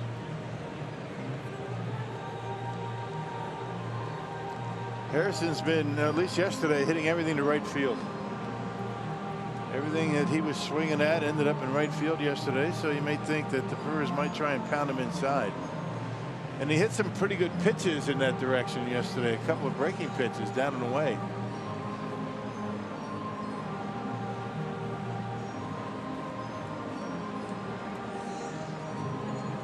Try to snuff out the rally right here. Run is in on back-to-back hits. And now Harrison, as Clint Hurdle will take a shot. 6-1 Brewers, playing the top of the 5th inning.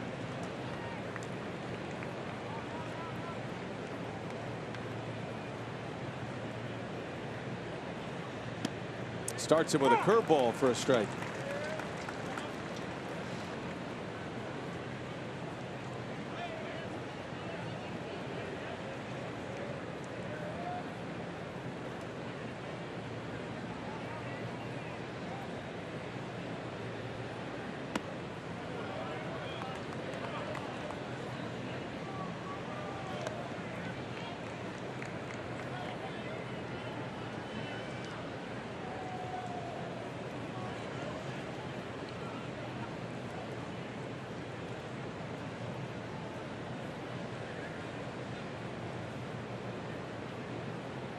1 ball, 1 strike on Harrison. Echeverria with a big lead at second, and that one's popped up. Should stay playable. Aguilar is in foul territory, and Anderson gets out of the inning. Pirates finally score against Chase.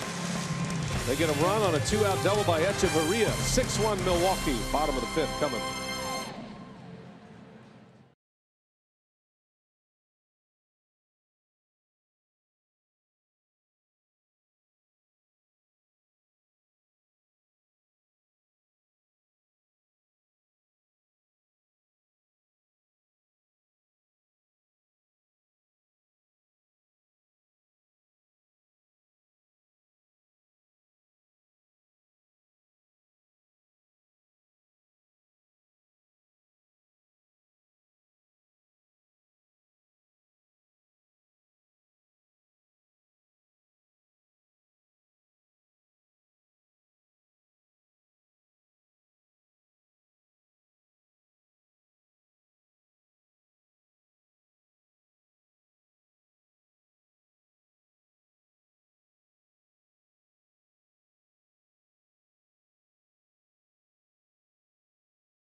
Fan. Happy 4th birthday. I guess he's back there somewhere. One of those kids. Earlier today, the Bucks held an open house at the new Fiserv Forum. A ribbon cutting ceremony, a block party to the beautiful new arena. NBA Commissioner Adam Silver was on hand as well as a number of current and former Bucks. Coming up after Brewers Live, we'll show you the entire ceremony right here on Fox Sports Wisconsin. That's a big pair of scissors. Don't run with those scissors. Travis Shaw lifts one in the air on the first pitch to center. And there is out number 1. New pitcher for the Pirates is Nick Kingham. Just arrived here yesterday. And 12 games, a 5-6 record. He was a starting pitcher. The Brewers faced him early this year. 61 innings, 56 strikeouts, but he did have some issues keeping the baseball in the ballpark. He's giving up 13 homers.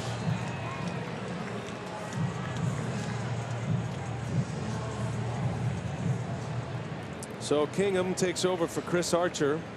Rough day for the Pirates starter. 1 bad inning. Did him in. 6 earned runs in the 3rd. 4 innings for Archer.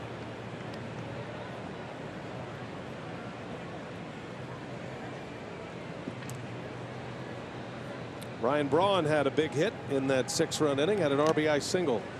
Snuck one through the hole between 3rd and short.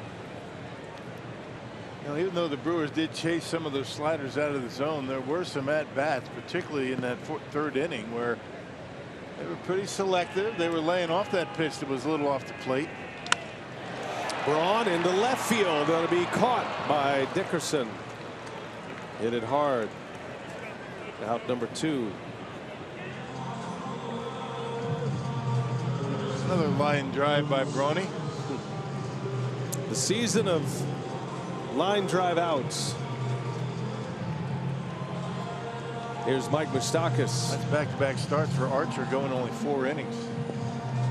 Came out early on a swing, hurt his leg, and Atlanta only went 4 innings. 4 innings today. See Moustakas' day at the plate, presented by Blaze Pizza. Moustakas had been 0 for 10 against Chris Archer. Today 2 for 2. Moustakas with a double in the 2nd to right center, and then launched a 2-run homer in that 6-run 3rd. That made it 4-0. Brewers would get another 2-run homer for Pena. No doubt about this one, partner. Travels 386 feet, high launch angle at 37 degrees. Towering fly ball home run. Man, he can pull, and you get him a pitch middle in, he's going to knock one out of here. And Manny Pena took his to the opposite field on a slider.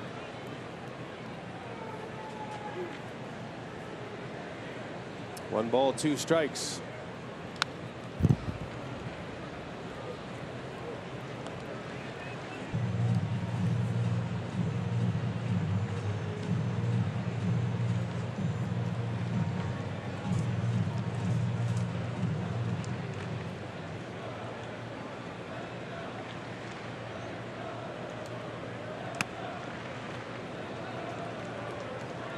Pretty solid nickname by Kingham here, huh? King Vegas, the Moose. It's been a good bat here for Mike Moustakas, this Players Weekend bat, and able to use different colors on the bat and special orders. The paint splatter pattern. It has remained intact through Players Weekend. And it's produced some hits.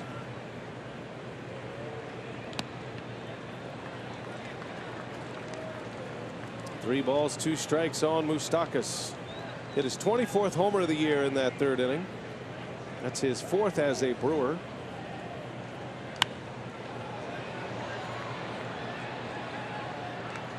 Moustakas with 4 homers, 16 RBIs, playing in his 26th game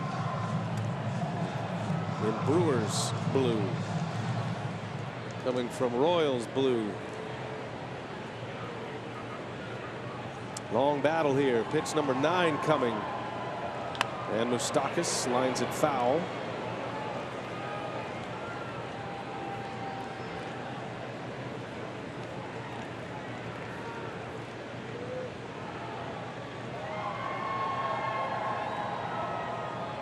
Foul off the tough pitches away and feast on the pitches middle in. They're trying to work him away. Got him. Strikeout to end the inning. 1-2-3 inning for Kingham. And we are headed to the 6th from Miller Park. Brewers 6, Pirates 1.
Chase Anderson, in particularly the curveball. Now check out the strike zone box.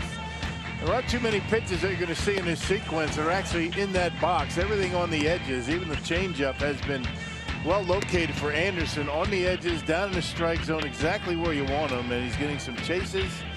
Outstanding work out of Chase Anderson. It's not just the off-speed pitch. The fastball has been pretty good as well. Chase Anderson, 5 innings, 1 run.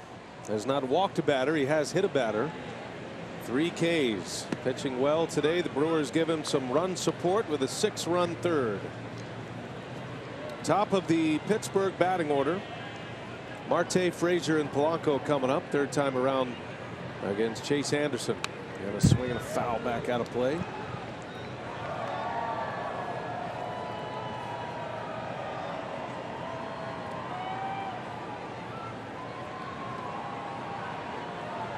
Brewers have been crushing breaking balls offensively here lately, and 2 breaking balls launched out of here. That is a fair ball inside the bag at third, going to go all the way down into the corner. And Starling Marte is on with a leadoff double. Yep, went up and got a fastball up and in. Able to tuck it inside that third baseline. So the Pirates keep pecking away. Got a run last inning. Was able to keep that one fair down the line.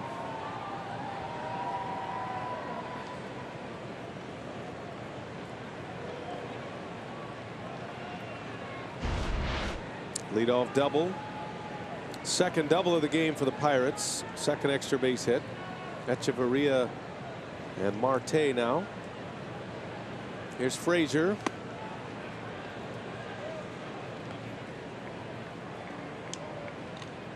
Chase has been able to manage his pitch count pretty well. We're sitting here in the 6th inning, only 76 pitches.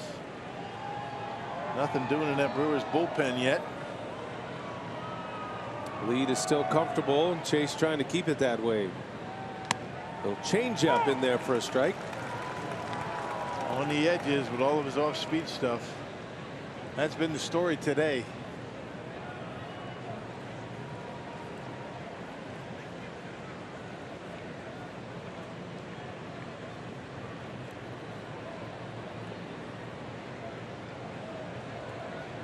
One ball, one strike.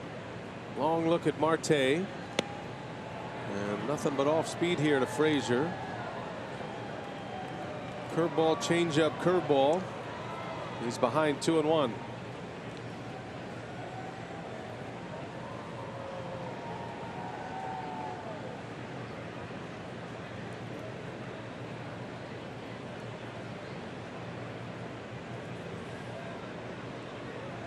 He didn't like the pitch.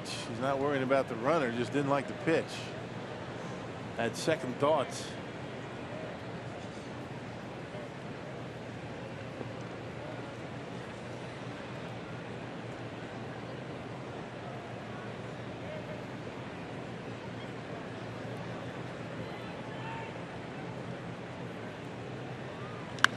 In the air, deep right center field. That's hit a long way, and Frazier has hit one out again. Back-to-back games with homers, and now it is a game once again. It's 6-3 Brewers. 2-run home run, Adam Frazier. And no fastballs in that sequence to Frazier. There it is, a changeup again. Able to wait back long enough and knocks it out of here. Nobody out in the 6th, and the Pirates have closed the gap.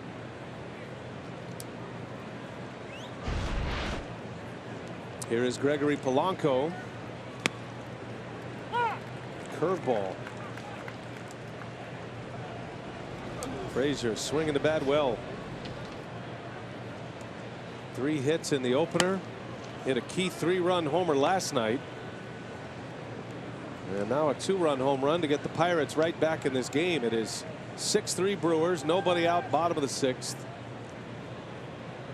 Polanco fouls it back. It's 1-2 now. His home run last night was on a Taylor Williams slider.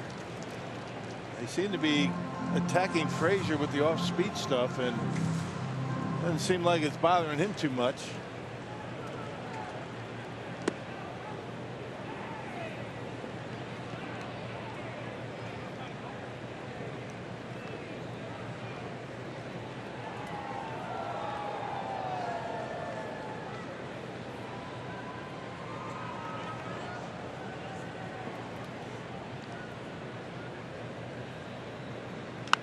And now Polanco sends one deep to right.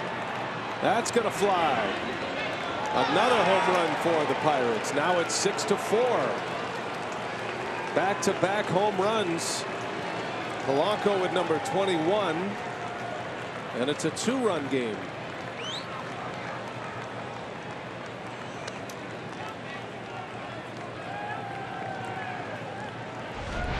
And the home run's been an issue for Chase all season long. A curveball. And Polanco able to center on it, knock it out of here. And all of a sudden we've got a game, folks. Now just when you're hoping to be able to cruise this one to the finish line today, up 6-0. That is not going to be the case. And Josh Hader starting to loosen in the Brewer bullpen. An awful lot of off-speed pitches in this inning, and he's been hurt by him. Well, Marte got a fastball down the line. Frazier hit a changeup, and now Polanco hits a curveball out of the ballpark. Here is Francisco Cervelli. Nobody out in the 6th. 3 runs are in on a double and 2 homers. Brewers had a 4-0 lead on Friday after the 1st inning. Pirates came back to tie it in the 9th, and then that was the 15-inning marathon that the Brewers had to score 3 runs in the 15th inning to win. Just haven't been able to provide those add-on runs. I know it's early. We're in the 6th inning. It seems like it's been, you know, the offense one big inning and then kind of shut down a while. Those add-on runs so important. That ball is hit hard into left field. A base hit. 4 consecutive hits. And the Pirates are going to bring the tying run to the plate in left-hander Corey Dickerson. And Craig Counsell, who starts this inning with a starting pitcher cruising along, thinking he's going to get a deep start out of Anderson today, is probably going to have to go get him soon. And ideally he'd like to have him ready for Dickerson, but he's not ready. Hasn't been throwing long enough. Now Manny Pena is going to go out, maybe bide some time in hopes that Hader can get loose, get ready to come in the game. Always keep in mind when you're getting a relief pitcher ready, you have the pitches out in the bullpen, and then you have 8 on the field. Just because he might not be completely ready out in the pen does not mean he can't finish the job out there on the mound. Well, Craig Counsell is going to make that pitching change. It'll be a double switch.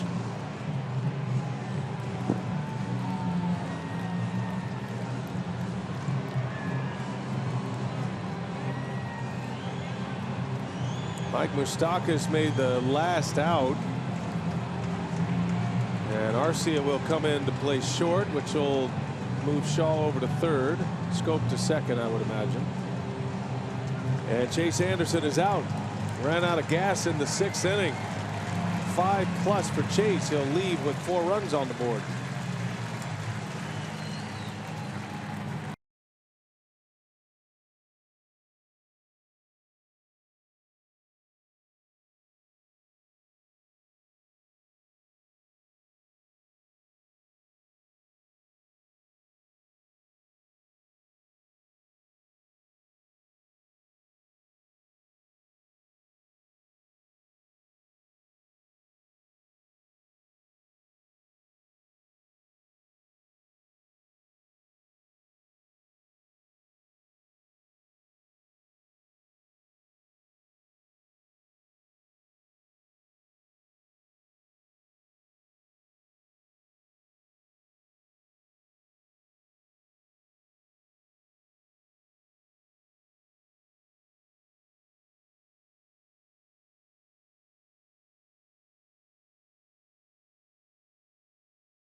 Fox Sports Wisconsin is brought to you by Miller Lite.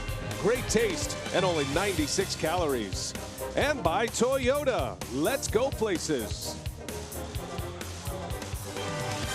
Well, the Brewers had it rolling, had a 6-0 lead, but the Pirates get one in the 5th. They have scored 3 here in the 6th. There is still nobody out, and a pitching change is necessary. Arcia comes in to play short, moves Scope to second, which moves Travis Shaw over to third base. So those are the defensive changes. Arcia will hit third in the bottom of this 6th inning. And the new pitcher is Josh Hader with a runner on and nobody out. He pitched a couple of innings in the first game of the series a couple of days ago. 43rd appearance. And he got ready very quickly today. Got ready, for Dickerson. That was the idea. So 2 of the next 3 hitters are left-handed, or at least they're scheduled.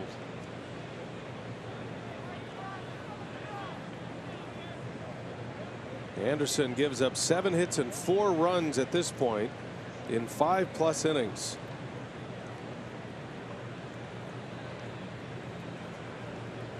Cervelli the runner at first. Dickerson, a foul ball. It's 1-1.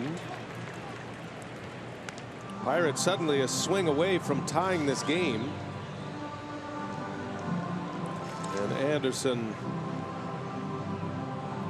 frustrated in that Brewer dugout.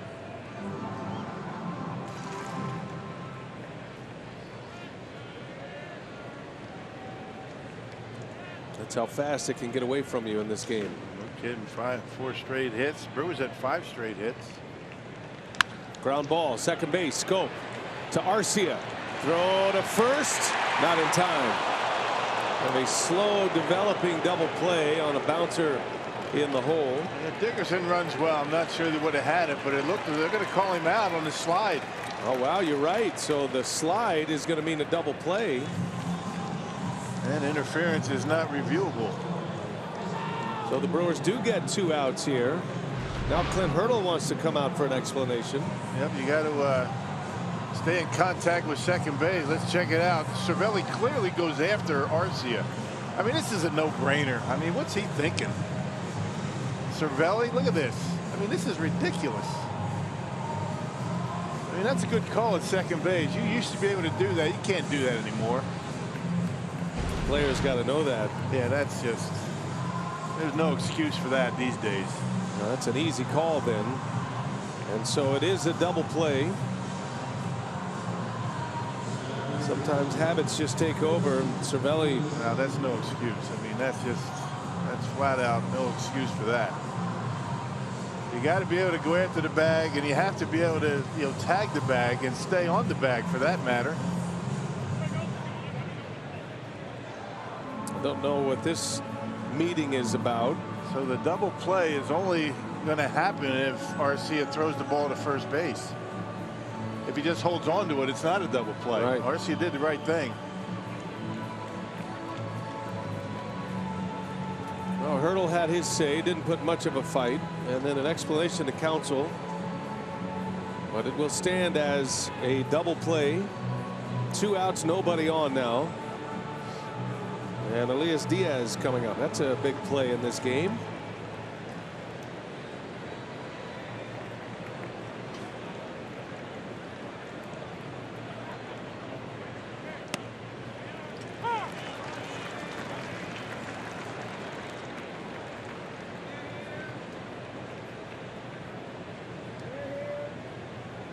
Two gone, nobody on. 2-run game after the Pirates scored 3 in this inning. And Josh Hader called into duty in the 6th.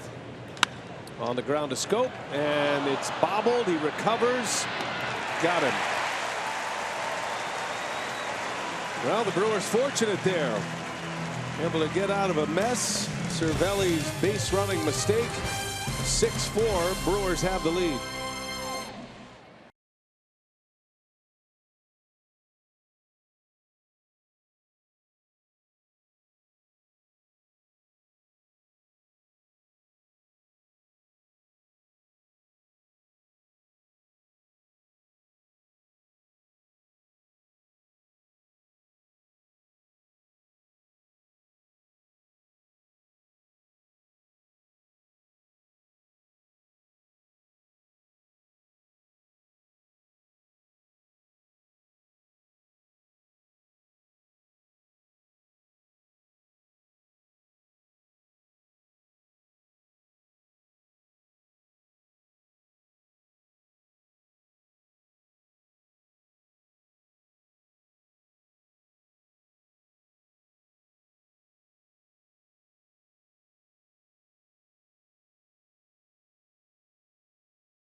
Lead here in the 6th inning, and the summer slugger is here. The Brewers have partnered with digital learning innovator Everfee to help prevent the summer slide in 3rd through 6th graders.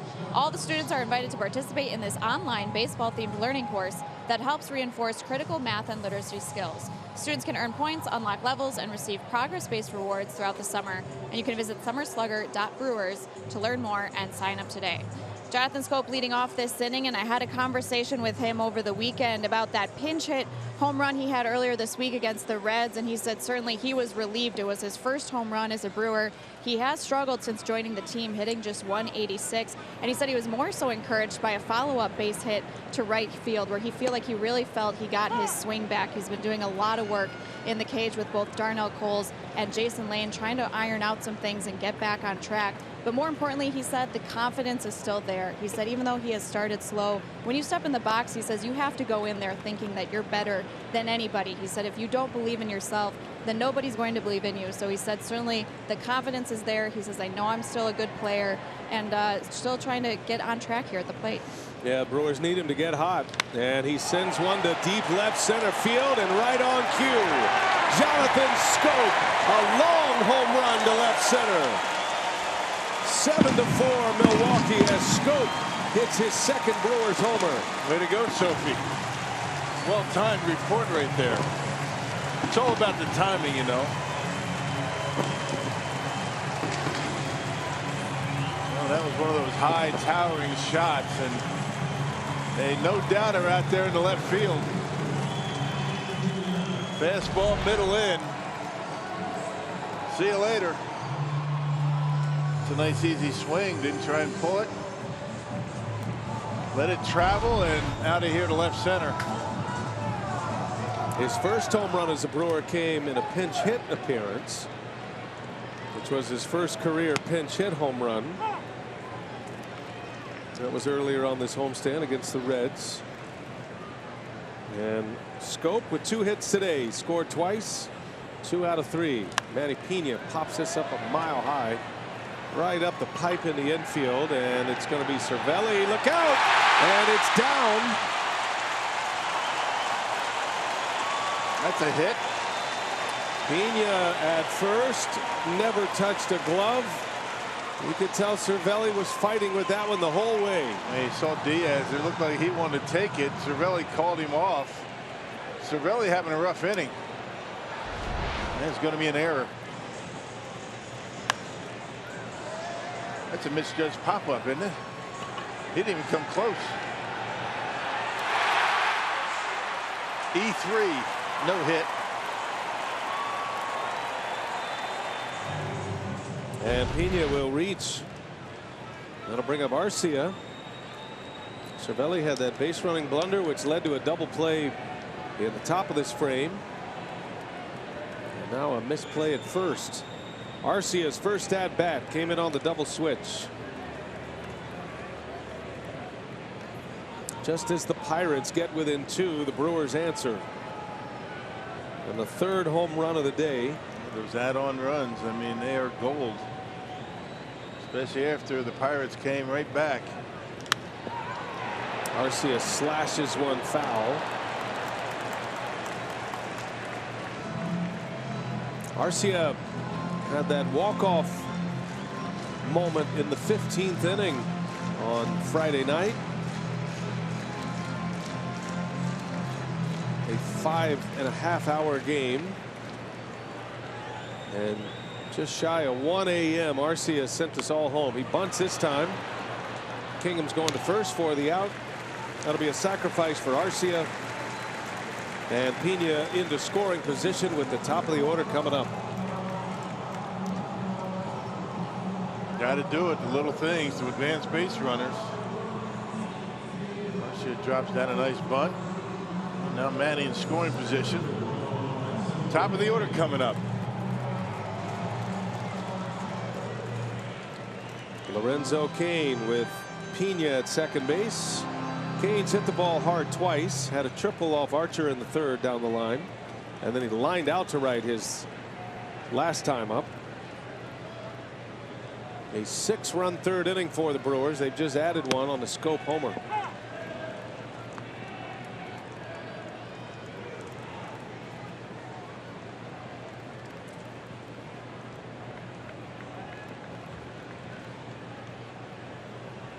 Kane hitting .308 on the year. 1 out of 3 today.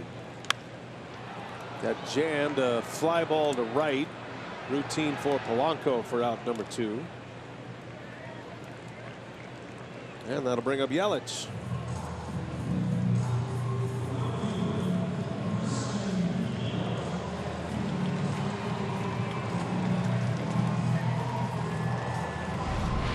Well, Christian Yelich on the Powerball home run leaderboard. He's hit 23 now. Jesus Aguilar, the club leader, with 29. Moustakas hit number 24 earlier. Most of those coming as a Royal. Saw Kendrys Morales has hit 7 in a row with the Blue Jays, as Sophia reported earlier. Yelich trying to hit home runs in 4 consecutive games. That man in scoring position, he's been very good in these spots. Men in scoring position in 2 outs, a .390 batting average.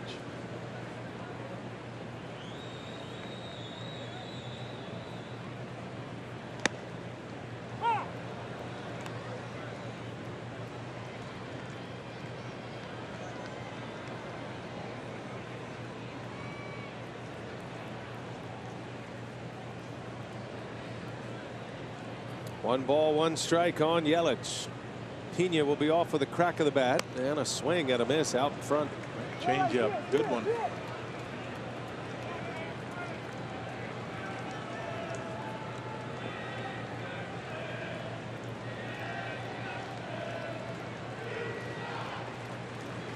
Nick Kingham, 2nd inning of relief for Chris Archer, who went 4.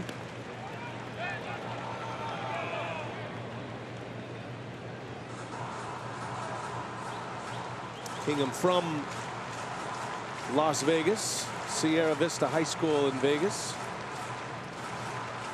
and the King Vegas nickname. There's an Elvis feel to that nickname. I'm sure Kingham's heard of Elvis. Have to look at old footage. Yeah. Google.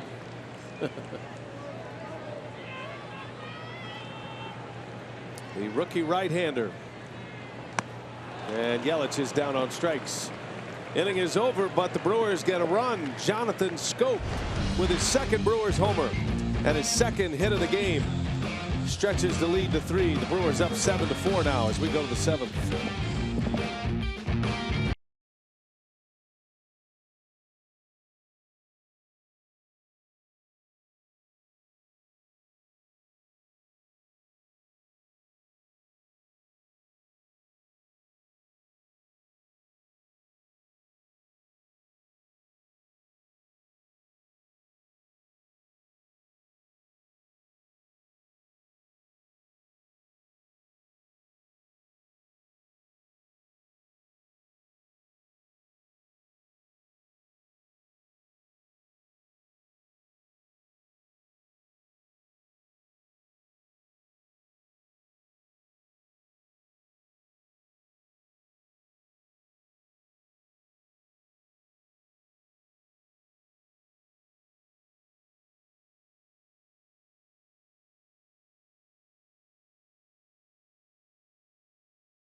IA because I admire Kobe Bryant a lot, so I was playing basketball and hang around, and I was saying I'm him, so I wasn't even close though.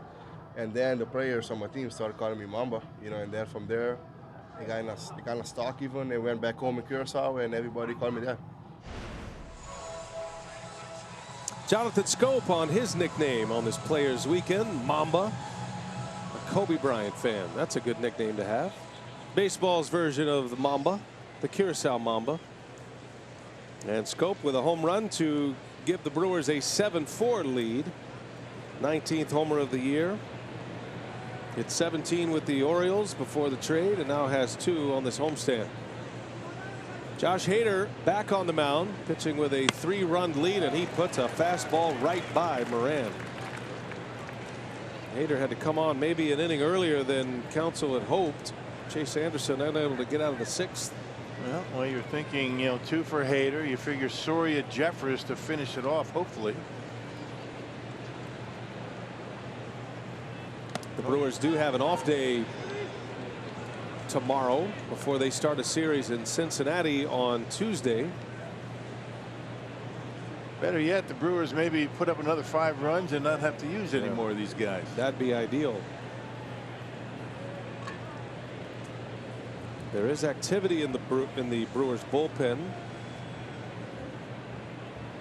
and we'll see how long counsel wants to go with Hader. It's possible he could face Moran and then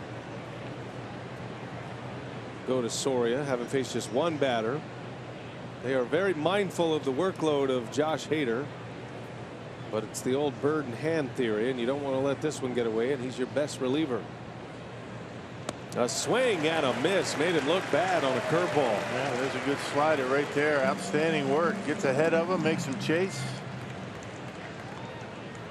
And when you're looking at the bench for the Pirates, they only have 1 guy that can hit left-handed. Josh Bell on the bench is a switch hitter.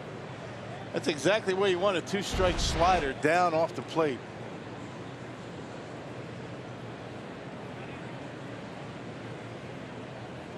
So 1 away. Hader has come on and put the lid on it here as the Pirates climb back into this game.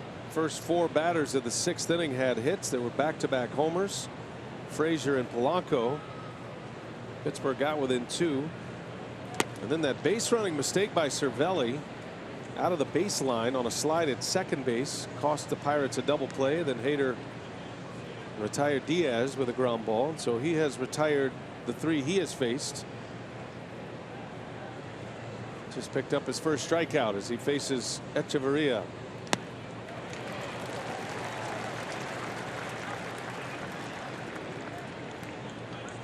Echeverria with an RBI double off Anderson in the 5th inning. Came with 2 outs.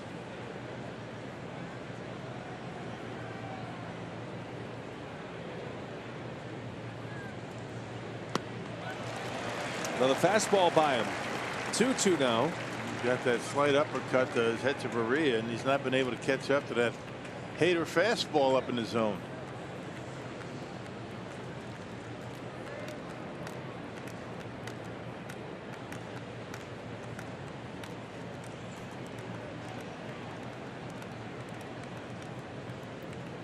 Two the count, and he does get a piece of this fastball, but he's still late.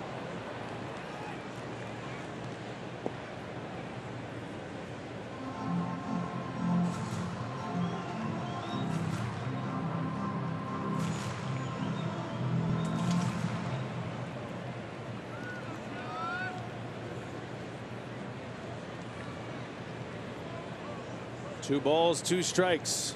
1 man out in the Pittsburgh 7th. And they'll ask if he went. Able to check his swing. First base umpire Jim Wolf, the older brother of former Brewer left-hander Randy Wolf. I think Jim Wolf's been pumping some iron the last few years. He is jacked. Yep. Man.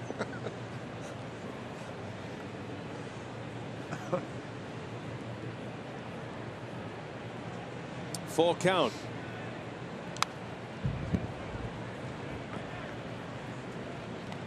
Still hope for us, Rock. Maybe we should get on his program. I will not lift weights. I promised myself when I got done playing I'm not lifting any more weights. That's it, Waits. I'll show you. That's it. I'll never lift another one of you again. No more weights. Eric Thames could be our inspiration. I don't think he will ever not lift weights.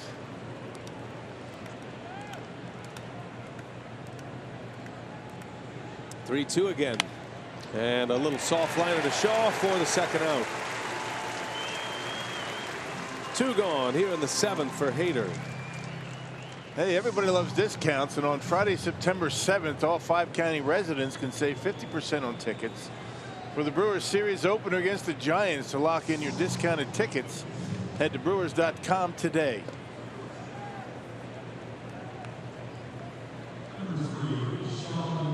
Sean Rodriguez will pinch hit for the Pirates.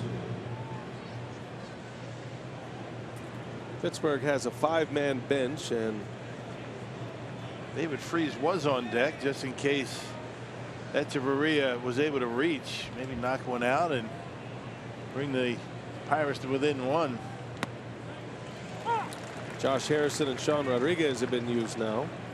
Freese, Newman, and Bell still available. 7-4 Brew Crew as we play in the 7th. Big crowd on a Sunday afternoon. There's a good hook by Hader, and it's 0-2 on Rodriguez. It's a pitch he's been using a lot more lately against righties. Used to be a pitch he used exclusively against lefties, not anymore. Trying to make it a 3-up, 3-down inning. 0-2 pitch is fouled back out of play.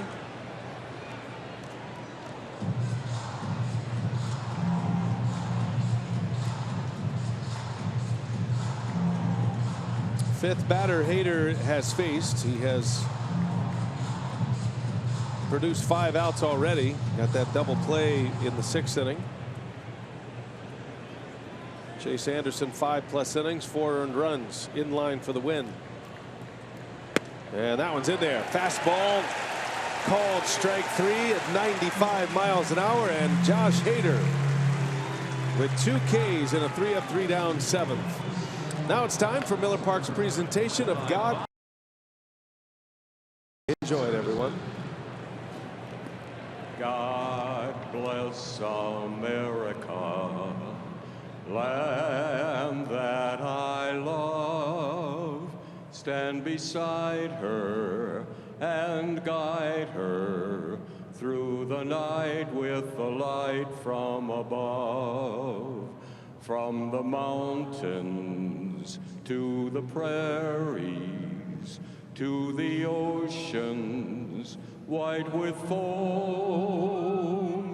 God bless America, my home, sweet home. God bless America, my home, sweet home.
As we go to the bottom of the 7th, Jesus Aguilar ready to lead off, and his at-bat in the 3rd inning is in our Badger Mutual Insurance play of the game, and it certainly was the moment of the game, battling with Archer and then able to lay off a tough slider, fouled off another tough slider, and then got a fastball and a sacrifice fly to right. Look how close this play was as Kane just does get in there.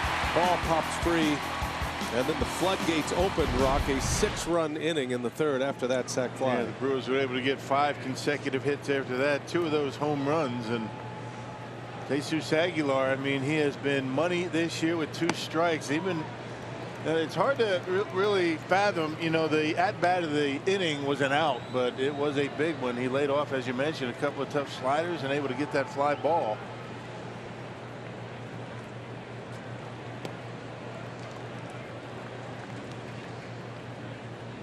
And Kyle Crick, he has not appeared in this series as of yet. The only pitcher that did not appear, you know, in the game, first game of this series, that was on Friday night. The only reliever for either team that did not pitch. Making his 53rd appearance this year. Really good numbers, a .240 earned run average.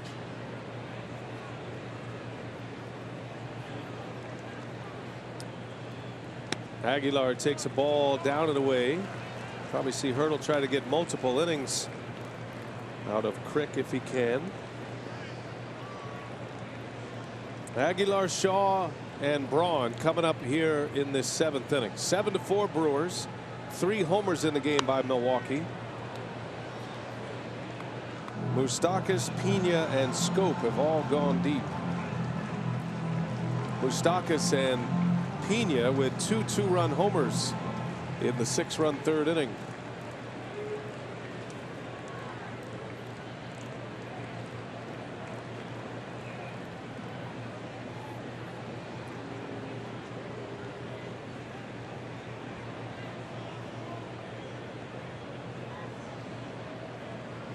Moustakas out of the game now. He was double switched for a couple of innings ago as Aguilar strikes out. And Crick with his first out. It is a punch out. 1 away in the 7th. Yeah, Crick's got good stuff. I mean, he's got more strikeouts than innings pitched so far this year. Good slider. Brewers have seen some pretty good sliders today.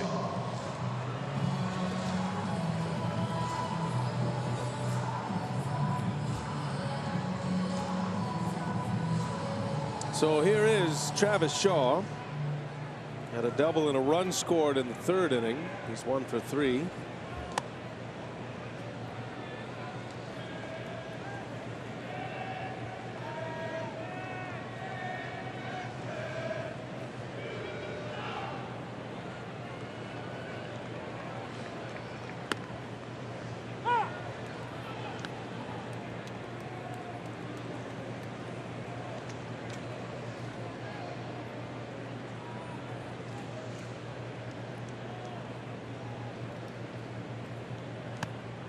Two and 1 on Travis.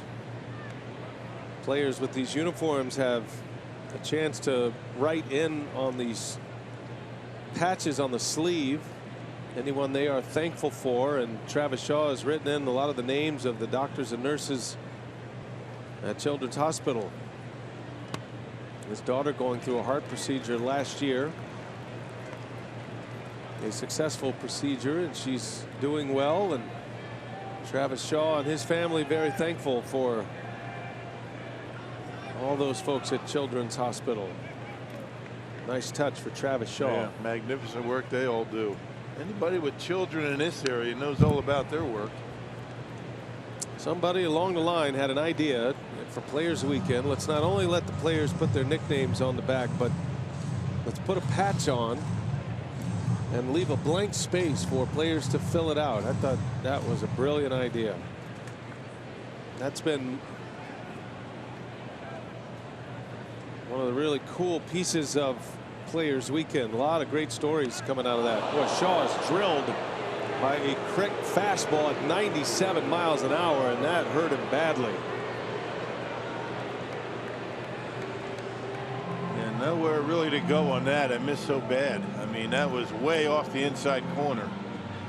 nowhere for him to go, and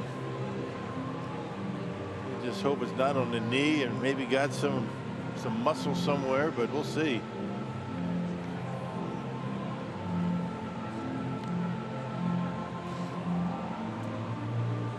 Assistant athletic trainer Dave Yeager is out there with Shaw. Right above the knee on that right leg. Oh, that's a good thing. If that's on the knee, that could be trouble. It's a direct hit at 97 miles an hour. Shaw limping his way to first base. Remember, the Brewers have already lifted Moustakas from the game on a double switch. They have options to play third, but hoping Shaw can remain in the game. Yeah, Perez on the bench. That's going to hurt, but it's not nearly as bad as it would have been if it hit the knee.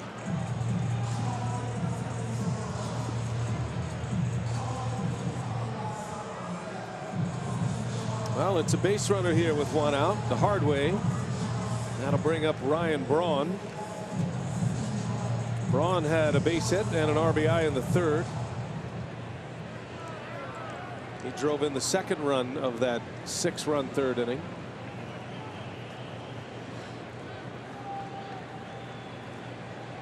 Braun's been on a tear lately.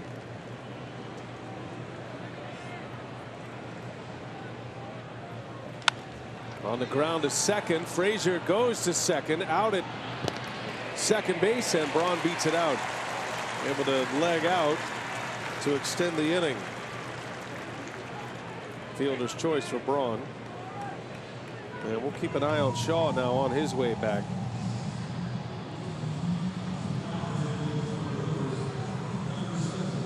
And the more he sits around, the more potential there is for swelling. Hey, you got to keep moving. Eric Thames will pinch hit in the pitcher spot here. A spot originally occupied by Moustakas, 6th in the lineup. So Thames on to hit. Brewers have 2 players remaining, Perez and Kratz. 7th inning, 7-4.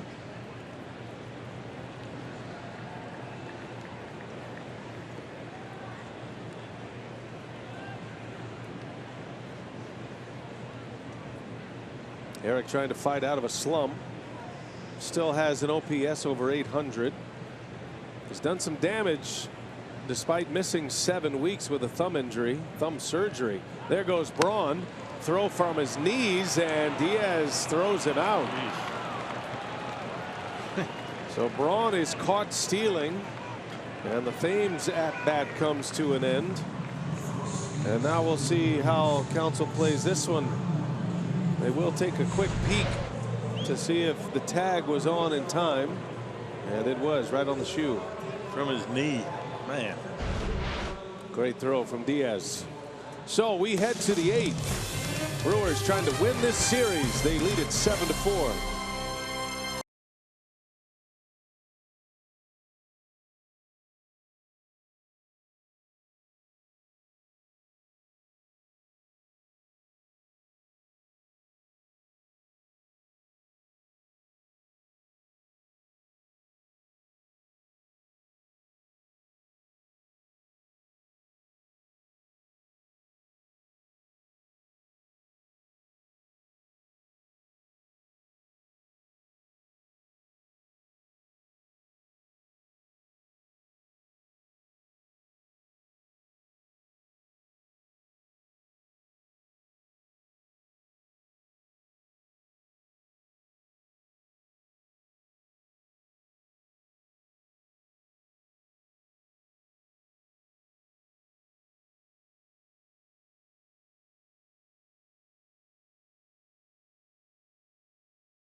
Park, and today's time of the game winner, Bobbleheads Pub in Muskego. If they call the Brewers by 10 o'clock tomorrow morning, they'll get 40 tickets to a Friday night game in the Miller Lite Beer Pen. It's all for courtesy of the Tavern League of Wisconsin and Miller Lite. We go to the 8th. Brewers lead 7-4, had a 6-0 lead at one point. Top of the Pittsburgh order, Joakim Soria on the mound for Milwaukee. And first ball swinging is Marte. Too bad for Eric Thames. That's a tough way to call it a day. He was at the plate, Braun thrown out trying to steal, so Thames is out of the game now after being used as a pinch hitter. Shift is on with Marte at the plate and a bouncer to the right side. Scope is there. A high throw is off the dugout. Boy, can't make mistakes like that. Pretty routine play. And Marte will reach. It looks like he had time for a crow hop, kind of set himself and make a throw. Would have had Marte easily, but he's throwing it on the run like this and just ball sails on him. That'll be an E4.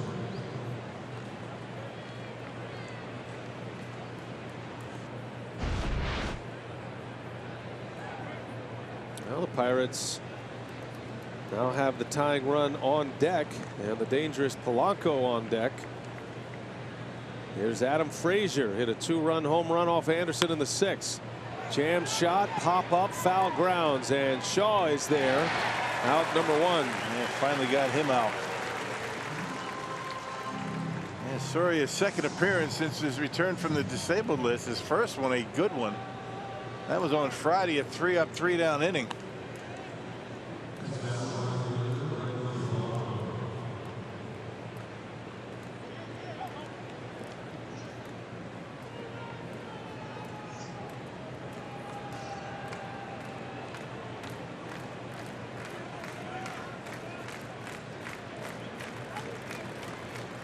Here is Gregory Polanco.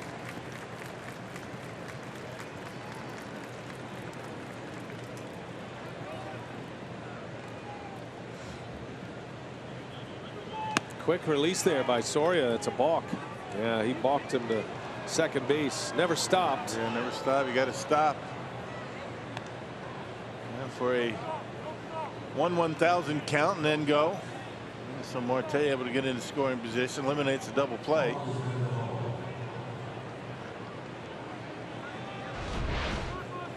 And watch Soria here, comes to the belt and then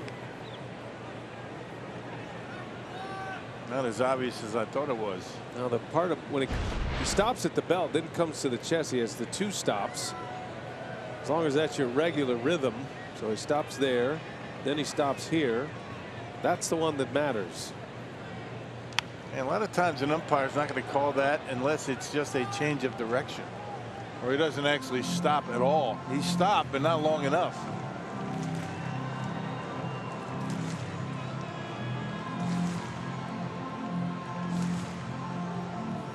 Soria, one of the big pickups for the Brewers, acquiring him from the White Sox. Got a great year going with Chicago.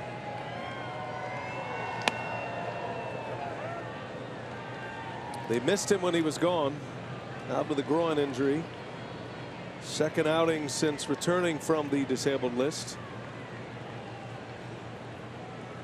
You can't have enough guys in your bullpen that have had experience as a closer, and a good one at that. Yeah, he's been an all-star closer with the Royals.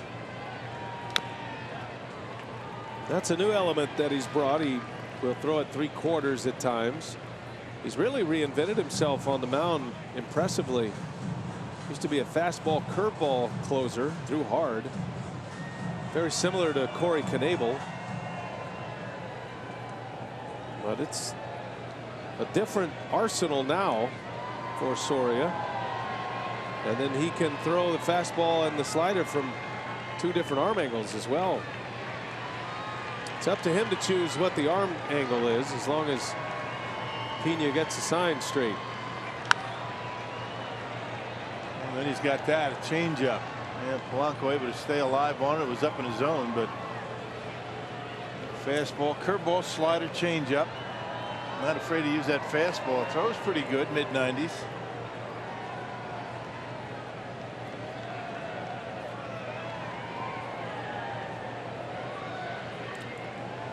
Late afternoon in Milwaukee. Brewers trying to finish off a series win.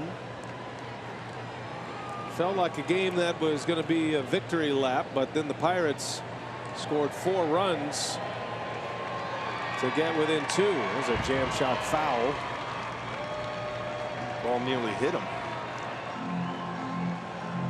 Is that the definition of pulling the hands in? Well, he better pull him in because they would have hit him. Would have hit him right in the knuckles. Look at Clint Hurdle kind of laughing. Check this out. Got it on the pine tar. Beware of the guy who has the awkward swing. Does hang in there. Bernie Carbo had an awkward swing before he hit a big homer in the World Series for the Red Sox. Polanco, little flare pop up to Shaw, and 2 harmless outs there for Soria. Weak contact, and now 2 men are out with a runner at second. Yep, and there's your curveball. He's one of the few relievers that has the arsenal of a starting pitcher, and the Brewers have 2 of those guys, Soria and Jeremy Jeffress, with a 3-pitch arsenal.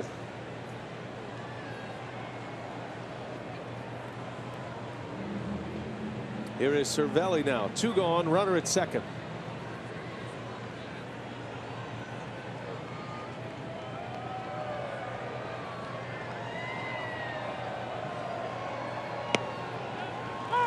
Imperative the Brewers win today. The teams they are chasing, the Cardinals and the Cubs, both have leads. Cardinals are up 10-2 in the 5th inning in Colorado. Cubs are up 9-0 going into the 9th inning against Cincinnati. They're going to sweep the Reds in a 4-game series. That's where the Brewers are heading after tomorrow. Start a 3-gamer in Cincinnati on Tuesday. Yeah, the pitching probables are out for that series against the Reds. Reds are going to have DeSclafani, Matt Harvey, and Luis Castillo pitch against the Brewers. Brewers will have Guerra, Peralta, and Miley. Starts Tuesday.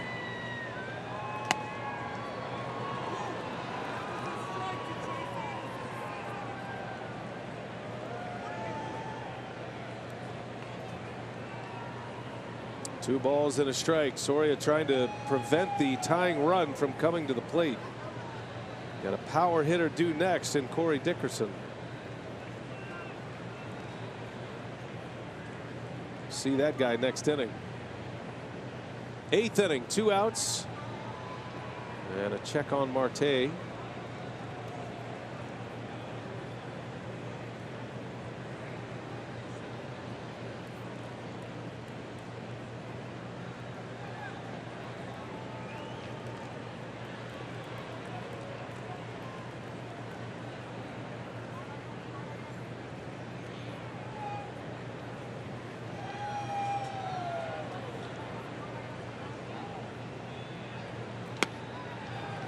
Three and one now. And assuming they want to walk the tying run of the plate. I figure Cervelli going to get something to hit here. Cervelli hasn't seen a lot of Soria, but he's 2 for 3 against him. There is a lot on the line on this pitch. Brewers lead by 3. Pirates trying to get the tying run to the plate here in the 8th. Cervelli, a chopper to short. Arcia waiting back, guns it to first, high throw, and it's going to be another error. 2 errors in the inning, and the Pirates will bring the tying run to the plate.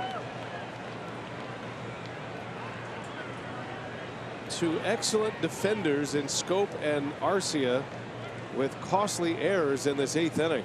Yeah, Orlando decided to wait back on it, and what that did was it made him hurry his throw.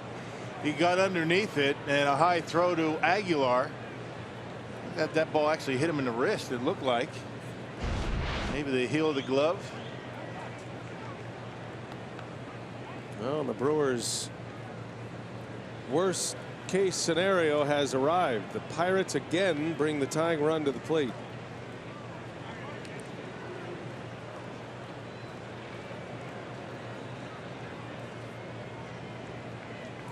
Dickerson has been a thorn in Soria's side. 4 for 5 in his career against Soria with 2 doubles. And a first pitch ball upstairs. Brewers are asking Soria to record 5 outs in this inning. Inning started with a scope error on a fairly routine play, allowing Marte to reach. Marte then was balked to second. And now the error by Arcia. First and third, 2 outs. And a shot right back to Soria, knocks it down. Throw to first in time. Wow, that was scary. Boy, Soria is very fortunate to get the glove up that fast. Right at him. And the Brewers avoid disaster. Inning is over. Brewers still lead by 3.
Baseball here in the Brewers riding a 6-run third inning. They hold on to a 7-4 lead right now. Craig Kushan, Jerry Augustine getting set for our Brewers Live postgame show. How about that last half inning? Soria has to endure a what equal to be a 5-out inning, escape with no runs. But what's a pitcher going through? Well, a couple of miscues there. You still got to go out and you got to pitch your game. And his experience really played big there. He kept his composure, kept the ball down, made a nice play on the ball, hit back to him to finish the inning. But it's all about keeping that good concentration, staying ahead hitters, and pitching the ball to good locations. A new look back into that bullpen for Craig Counsell. We'll talk about that, see if the Brewers can finish things out. We'll hear from the manager, get post-game reaction with Sophia on the field as well. Freighter and the Medical College of Wisconsin. Brewers Live post-game report coming up in moments, B.A. All right, thanks a lot, Craig. And Augie, new pitcher for the Pirates is Richard Rodriguez. Pirates have made a couple of defensive changes as well. Hernan Perez pinch hits for the Brewers to start this 8th inning. And we're going to take you back to that line shot off the bat of Dickerson that ended the inning. That left the bat at 109 miles an hour. Could have been disaster on a number of fronts, and fortunately for Soria, he's able to get the glove up that fast. Yeah, it did hit him right in the glove, and able to keep it close enough to get the out. And a little bit either way. That's a base hit, and the Pirates are in business, man. That's good reactions from Soria, able to get that glove in the way. Let's see how vulnerable a pitcher is. Lets that pitch go at 60 feet 6 inches to the rubber, from the plate to the rubber, And by the time Soria lets that go, he's what, 55, 53 feet from home plate. Yeah. Dickerson almost wiped him out. Dickerson's been taken out, by the way. You saw Frazier in left field for Dickerson. Clint Hurdle has brought in Newman to play second. Full count, and Perez drives one right center. On the run, Marte and Polanco, and it is Polanco who makes the catch. Wow. Everybody watching Marte trying to track it, but it was Polanco that came up with it. And pretty good catch out there. That ball just kept slicing. You're talking about these fly balls out there that have been slicing. This one slices right back to Gregory Polanco, and he makes a nice sliding catch, taking away extra bases. His pitcher likes that one, Rodriguez. That was a beautiful play by Polanco. One away in the Brewer 8th. Here is Scope in the air to left off the end of the bat. And Frazier is there for out number 2. Hey, on Sunday, September 9th, kids can put their puzzle solving skills to the test by picking up a collectible Brewers puzzle cube given to all kids 14 and under at Miller Park for the Crew Series finale against the Giants. And it's all courtesy of U.S. Bank. For tickets, go to brewers.com. I can only imagine how difficult the puzzle can be. The card that I had to read was difficult enough. We should have a kid read it next time. Help me out, kid, will you? Come on up here. Kid looked like Opie. How's your puzzle solving skills, Rock? The Rubik's Cube, I never was able to solve it. Never? Never. It's really simple. You just take the stickers off and put them back. They sell stickers, right? You could just buy stickers and see, I did it. See, look, Mom. I am a genius. Mensa.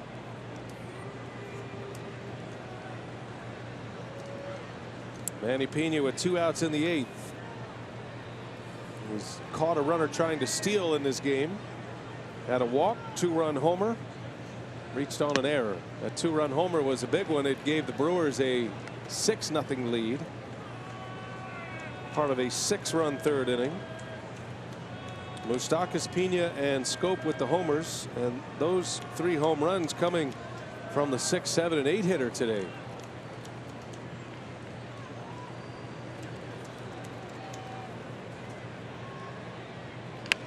Slow roller to third. Colin Moran. Side is retired. Last call for the Pirates. The Brewers are up 7-4. It's a save situation, and Jeremy Jeffress on his way to try to close it down at Miller Park.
Coming down to the end here as the Brewers try to make it a series win over the Pirates with a win today.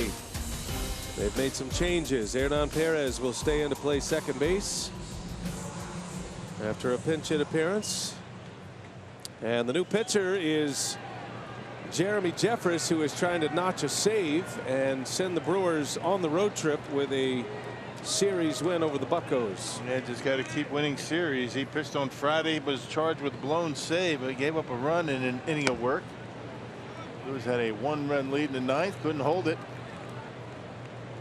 It'll be Diaz, Moran, and Echeverria to start it for Pittsburgh. 6, 7, and 8 in their batting order.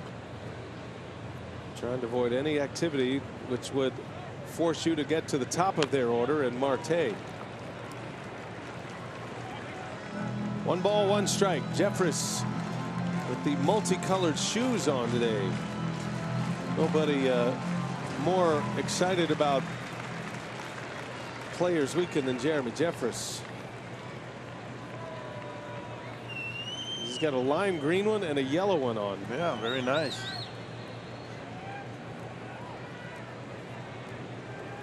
One ball, 1 strike. As long as there's a save in it, he can wear what he wants, right? Yeah, at least up until today. And I wonder if that's you know, 1 pair of shoes, or is that 2 pair of shoes that he's kind of mixed up. Maybe it looks similar without the light.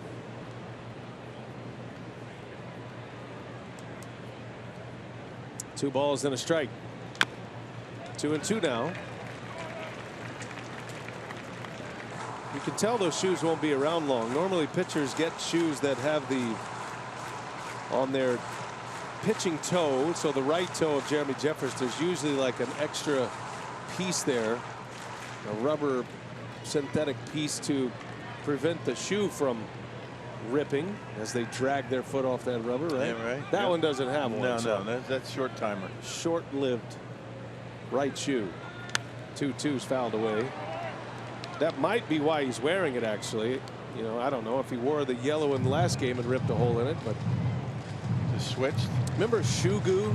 Yeah. Used to put shoe goo on those. He used to screw on a metal plate when that was growing up. That little piece of leather. Yeah. I remember that.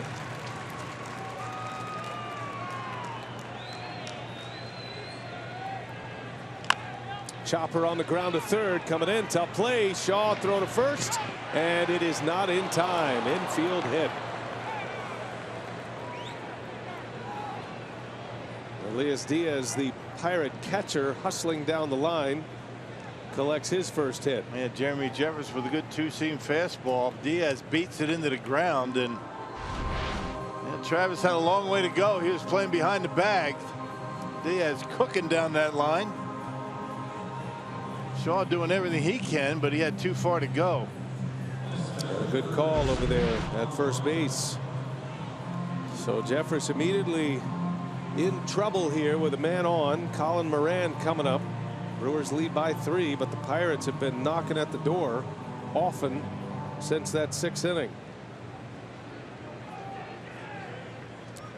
Twice they have had the tying run at the plate, despite the Brewers leading 6-0 at one point.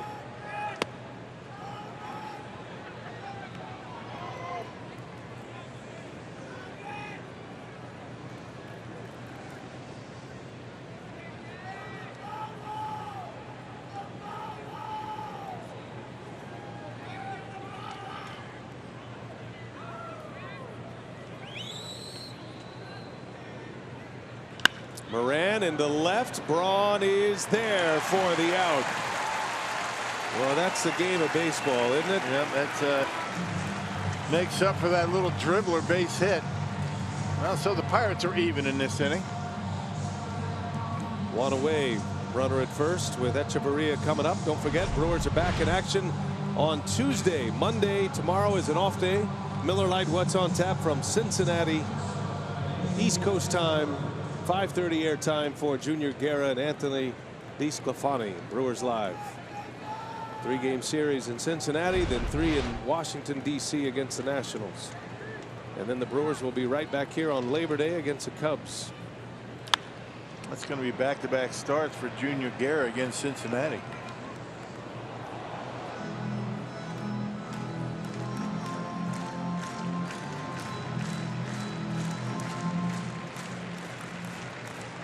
Danny Echeverria had an RBI double in the 5th.